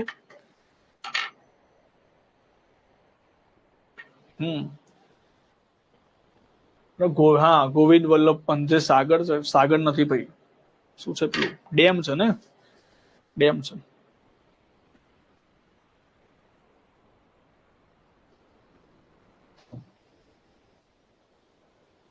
ડેમ પણ છે ને, કદાચ તળાવ પણ છે, આઈ થિંક.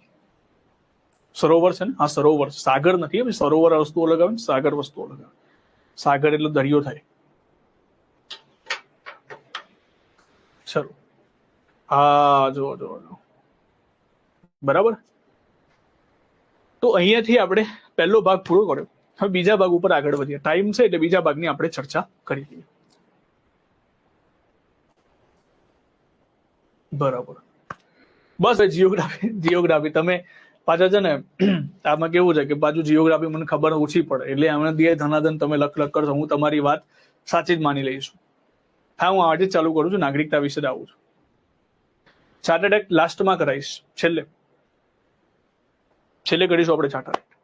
ત્યારે તમે એવું કહેશો કે ના સાહેબ બરાબર છે, તમે લાસ્ટમાં જ કરાયા, આ છેલ્લે જ કરવા જેવું હતું. બરાબર, કારણ કે મને ખ્યાલ છે ને ત્યાં સુધી તમારા સિલેબસમાં ટોપિક નહીં આપે, ત્યાં સુધી મારો અનુભવ બોલે છે ને ત્યાં સુધી. પછી આપે તો રામ જાણે, બાકી નથી આપતા. 10મી અનુસૂચિમાં પક્ષાંતર ધારો છે. હજુ હું એના વિશે ડિટેલ્સમાં આવીશ પક્ષાંતર ધારાની અંદર. બરાબર, એટલે હું આવું એટલે વિડીયો ચોટે જ છે. અનુચ્છેદ 1 અને અનુચ્છેદ 2 કરાવો છો. અનુચ્છેદ 1માં હું શરૂઆતથી બોલી ગયો, ફરી એકવાર બોલું છું. અનુચ્છેદ 1માં શું હતું? અનુચ્છેદ 1માં હતું ભારત અર્થાત ઇન્ડિયા. એક ભારત છે, ઇન્ડિયા એ જ તમારું ભારત છે, એટલે ઇન્ડિયા ગણો કે ભારત ગણો, એક જ છે. હવે એને 3 ભાગમાં વહેંચવામાં આવ્યું છે. રાજ્ય એક આવે છે, રાજ્ય, અને બીજું આવે છે રાજ્ય ક્ષેત્ર. રાજ્યની અંદર શું આવે? તો રાજ્યમાં 28 રાજ્યો, અને રાજ્ય ક્ષેત્રમાં શું આવે? રાજ્ય ક્ષેત્રની અંદર આવશે આપણા જેટલા રાજ્યો છે એ, જેટલા કેન્દ્ર શાસિત પ્રદેશ છે એ, અને અર્જિત ક્ષેત્ર છે એ. બરાબર, એ બધું આવશે. અને એના પછી જે આર્ટિકલ 2 છે, આર્ટિકલ 2 માં લખેલું છે કે ભારતનું કોઈ રાજ્ય ના હોય એવા કોઈ પ્રદેશને ઉમેરવું હોય તો આર્ટિકલ 2 મુજબ તમે ઉમેરી શકો છો. અને જો હજુ પણ ખબર ના પડે તો એકવાર મહેરબાની કરીને નાનકડો વિડીયો આગળ આપેલો છે, આગળનો લેક્ચર છે, એકવાર તમે જોઈ લો, તો ડિટેલ્સમાં સમજવા માંગતા હોય તો. બાકી જો તમે મારો લેક્ચર જોયો હશે તો આટલું વસ્તુ સરળતાથી સમજી જશે. ના જોયું હોય પછી તમે કહો સાહેબ 5 મિનિટમાં સમજાઈ દો, તો એ પોસિબલ ના થાય. બરાબર, એના માટે મારે અડધો કલાક જોઈએ સમજાવવા માટે. ચલો તો આગળ વધીએ. તો હવે બીજો ટોપિક શરૂ કરીએ છીએ. ટોપિકનું નામ છે નાગરિકતા. થોડી ઘણી આપણે ચર્ચા જ કરવાની છે આજે, તો ટોપિક લખી દેજો નાગરિકતા. કયો ટોપિક આવ્યા હતા ભાઈ આપણે? ના, હમણાં કોઈ અરજી ક્ષેત્ર નથી. કોઈ ટોપિક આવ્યા હતા, કોઈની યાદ છે? હા, યુટ્યુબ પર પણ મેં ભણાયા છે 18 વિડીયો. કયો ટોપિક નંબર? હા, નાગરિકતા તો નહીં ખબર. તમે યાર ગજબ કરો છો. લેક્ચરમાં ટાઈમ છે, એમ ટાઈમ બચે છે.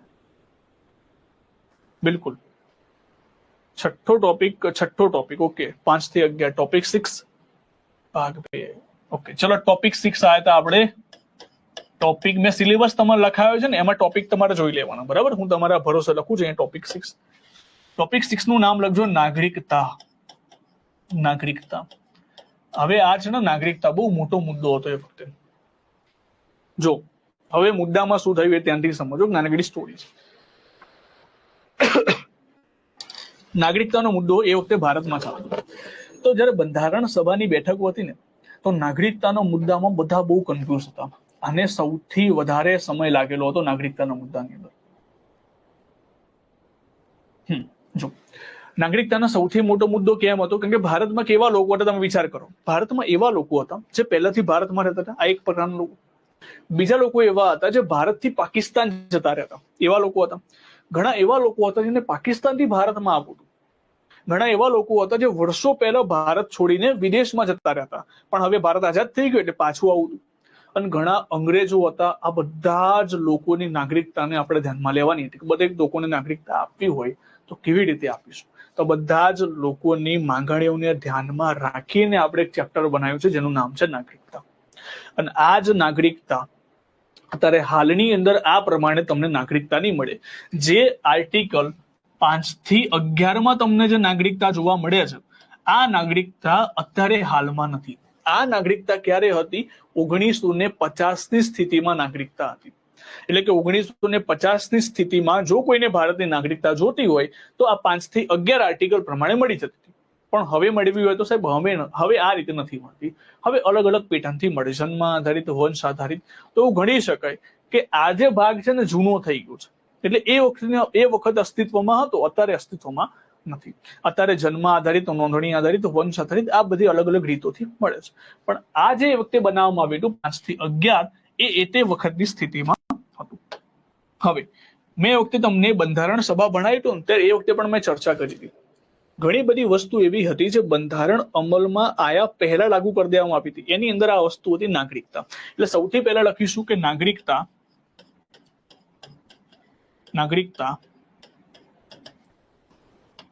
26 નવેમ્બર 1949 થી લાગુ.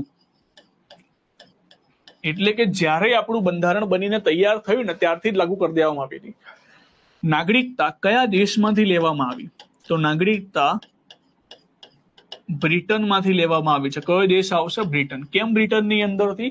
કારણ કે બ્રિટનની અંદરથી, યસ કાકા ના છો, બસ યાદ આવી ગયું. તો બ્રિટનની અંદરથી આપણે નાગરિકતા લીધેલી.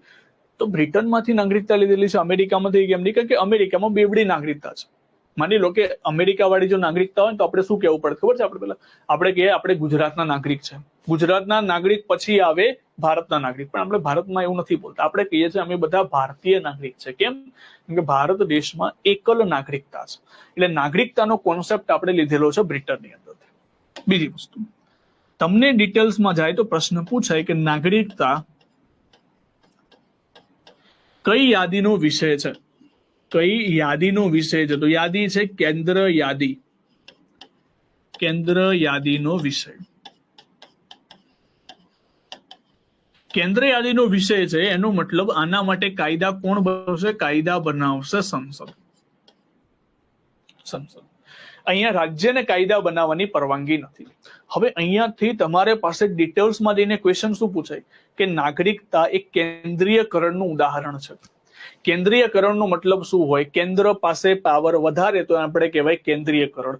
કેન્દ્રીયકરણ ગણો અથવા તો એકીકૃત પ્રણાલી ગણો, જેમાં કેન્દ્ર મોર પાવરફુલ, રાજ્યને બિલકુલ પાવર નથી તો બિલકુલ બની શકે. કેમ? કારણ કે અહીંયા રાજ્યો પાસે પાવર છે. તો તમે ગણી શકો કે નાગરિકતા એક કઈ યાદીના વિષય ઉપરથી, કેન્દ્ર યાદીનો વિષય છે એટલે એકીકૃત પ્રણાલી પણ તમે ગણી શકો. એકીકૃત પ્રણાલી અથવા તો કેન્દ્રીયકરણ પણ તમે ગણી શકો છો. કેમ? કારણ કે કેન્દ્ર પાસે જ પાવર છે. અહીંયા રાજ્યો પાસે ખાસ કરીને પાવર જ નથી જોવા મળતો. નાગરિકતાની વાત આવે એટલે કેન્દ્ર યાદીને કેન્દ્રને સોંપી દેવામાં આવશે. કેન્દ્રની સંસદ જ કાયદો બનાવશે. અને જ્યારે રાજ્ય પાસે પાવર ના હોય ત્યારે આપણે સામાન્ય રીતે એવું કહેતા હોઈએ છીએ કે એકીકૃત પ્રણાલી છે અથવા તો કેન્દ્રીયકરણ છે, સેન્ટ્રલાઇઝેશન છે. અરે બ્રિટનમાંથી કેમ? સિંગલ સિટીઝન છે એટલા માટે તો કીધું બે ઓપ્શન હતા આપણી જોડે, અમેરિકા કાં તો બ્રિટન. અને આપણે પહેલાથી બ્રિટનથી ટેવાયેલા હતા. જનરલી આપણે સંસદની દરેક વસ્તુ આપણે બ્રિટનમાંથી લીધેલી છે. હા, ભારતના પ્રથમ નાગરિક રાષ્ટ્રપતિ. બસ આમ બધું જ આવશે. પહેલા અહીંયા આટલું ભણો. ચલો, સિંગલ સિટીઝન છે. ઓકે, તો અહીંયા લખી દેજો બ્રિટનની અંદરથી એકલ નાગરિકતા. એકલ નાગરિકતા. એકલ નાગરિકતા. ઓકે, તો હવે આજે 5 થી 11 આર્ટિકલો છે એની ચર્ચા કરતા પહેલા ભારતમાં અલગ અલગ નાગરિક આવશે. ભારતમાં કયા પ્રકારના લોકો જોવા મળે છે, લોકોની આપણે વાત કરીએ.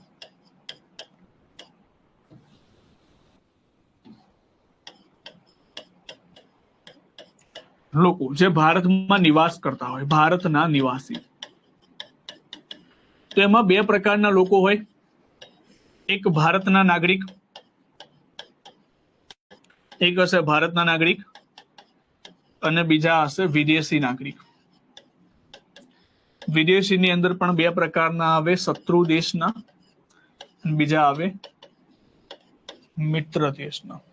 એલિયન્સ કહેવામાં આવે. અને એલિયન્સ, બરાબર, શત્રુ દેશના નાગરિકને આપણે કહેતા હોઈએ કે આ શત્રુ દેશનો એલિયન્સ છે. એલિયન્સ કહેવામાં આવે ટૂંકમાં.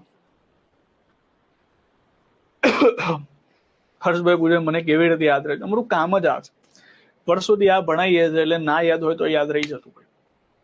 જો તો અહીંયા ભારતના જે નાગરિક છે, શત્રુ દેશના નાગરિક આવે અને મિત્ર દેશના નાગરિક આવે. તો અહીંયા અલગ અલગ ટર્મ પ્રમાણે જતું હોય છે. હવે આમાં કેવું છે કે આપણે જ્યારે મૂળભૂત અધિકાર ભણીશું ત્યારે પણ હું આ પોઈન્ટ તમને યાદ કરીશ. હમણાં લખાઈ દઉં છું. ઘણા બધા એવા આર્ટિકલ છે, ઘણા બધા એવા મૂળભૂત અધિકારો છે જે માત્ર ને માત્ર ભારતીય નાગરિકને મળે છે. તો માત્ર ને માત્ર ભારતીય નાગરિકને મળતા અનુચ્છેદ કયા છે અથવા તો અધિકારો કયા છે? તો એમાં 5 આર્ટિકલ યાદ રાખવાના છે. આર્ટિકલ 15, આર્ટિકલ 16, આર્ટિકલ 19, આર્ટિકલ 29 અને 30. જો ફરી એકવાર 15, 16, 19, 29, 30 આ 5 આર્ટિકલો એવા છે જે માત્ર ને માત્ર ભારતીય નાગરિકને મળશે. આપણે મૂળભૂત અધિકારમાં પણ જોઈશું. મૂળભૂત અધિકારમાં કયા એવા અધિકાર છે જે માત્ર ભારતીય નાગરિકને મળશે, કોઈ વિદેશીને પ્રાપ્ત નહીં થયા. કોઈ વિદેશીને પ્રાપ્ત નહીં થાય. જેમ કે એક્ઝામ્પલ આપો, આર્ટિકલ 19. આર્ટિકલ 19 એવું કહે છે વ્યાપાર વાણિજ્યની સ્વતંત્રતા. તમને વ્યાપાર કરવાની સ્વતંત્રતા છે. કોઈ વિદેશી આવીને કહે છે ના મને વ્યાપાર કરવા દો, તો એમ નહીં થાય. એમ તમને સ્વતંત્રતા, એમ તમને અધિકાર નહીં મળે. તમે વ્યાપાર કરશો તો ભારતના લોકો ક્યાં જશે? તો એ બધી વસ્તુ અહીંયા છે. તો 15, 16, 19, 29, 30 માત્ર ને માત્ર કોને મળે છે? ભારતીય નાગરિકને. 325, 326, યસ, બરાબર છે. તો અહીંયાથી આપણે નાગરિકતાનું કાલથી હવે આર્ટિકલ 5 થી 11 સુધી આપણે શરૂ કરી દઈશું. બરાબર, અહીંયા નાગરિકતામાં બેઝિક સમજણ આપી દીધી, કયા દેશમાંથી લેવામાં આવ્યું છે, કઈ યાદીનો વિષય છે. બરાબર, હવે કાલથી આપણે એના પ્રોપર આર્ટિકલ જોઈશું 5 થી લઈને 11 સુધી. નાગરિકતાનો પોઈન્ટ પણ મને નથી લાગતું કે એક્ઝામમાં આ પોઈન્ટ પૂછે, કે હમણાંના સિલેબસમાં આ પોઈન્ટ પણ ઓછો દેખાય છે. હા, કરંટના રિલેટેડ પૂછી શકે. બાકી નાગરિકતા ટોપિક એવા છે, નાગરિકતા અને ઐતિહાસિક પૃષ્ઠભૂમિ, આ ટોપિકો એવા છે જે પૂછાવાના ચાન્સીસ ઓછા છે. નિર્મલભાઈ પૂછી રહ્યા છે સર ગોવા ગયા હતા, ગોવા જઈને આવી ગયા પાછા. ઓકે, ચલો તો આપણે ફરીથી જો એકવાર તમને યાદ કરેલું, શરૂઆત આપણે કરી હતી.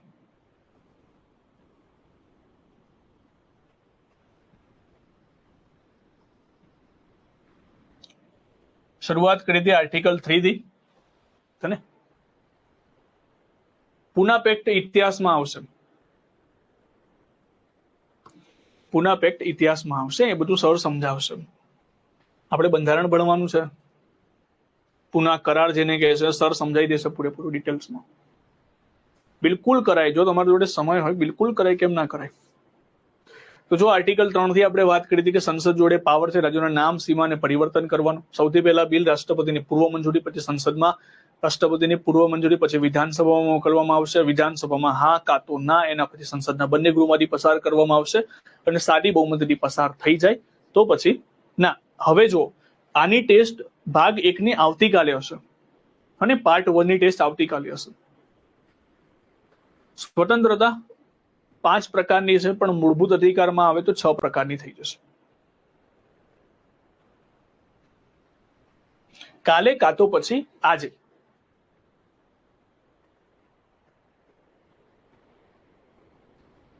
સર એક્ઝામમાં નક્કી ના હોય, સાલ નહીં આવે, સાલ એવી ખોટી સાલો નથી પૂછતા એ લોકો, બરાબર. અને જો સાલ પૂછે તો કોઈને નહીં આપણે. અનુસૂચિનો વિડીયો આવી જ ગયો છે, બરાબર, મેં સમજાવી દીધું છે. પછી આર્ટિકલ 4 જોયું હતું.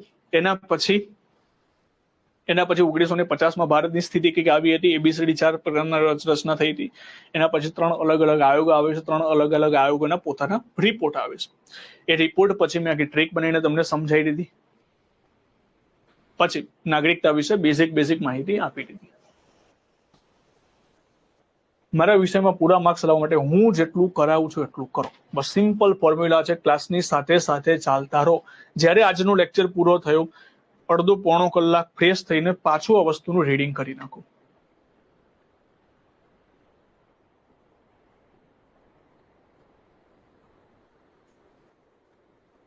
બરાબર. તો આટલું વસ્તુ તમે જો કરશો તો મને નથી લાગતું કે પોલિટીમાં તમારા માર્ક્સ છે.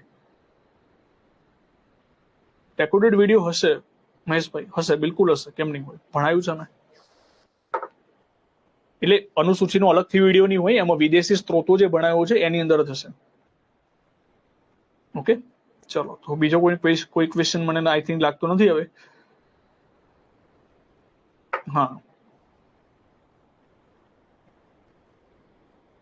બસ 10 માંથી 10 આવવા જોઈએ. બસ 10 માંથી 10 જ લાવવાના છે, બીજું કોઈ વિચારવાનું જ નથી આપણે. રિવિઝન કરવાની આદત નથી તો બનાવવી પડશે આદત, બરાબર. સારી આદત છે, કઈ ખરાબ આદત નથી.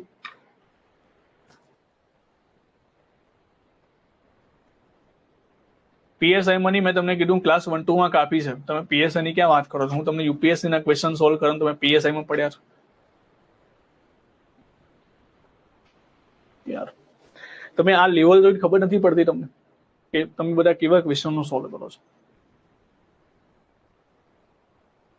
PSI તો રમતા આવી જશે બધું. કોન્સ્ટેબલ તો તમે વાત જવા દો. પ્રશ્નો જોશો ને તમને યાદ આવી, હું યાદ આવીશ તમને.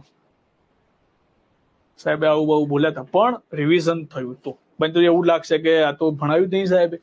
એવું ના થવું જોઈએ.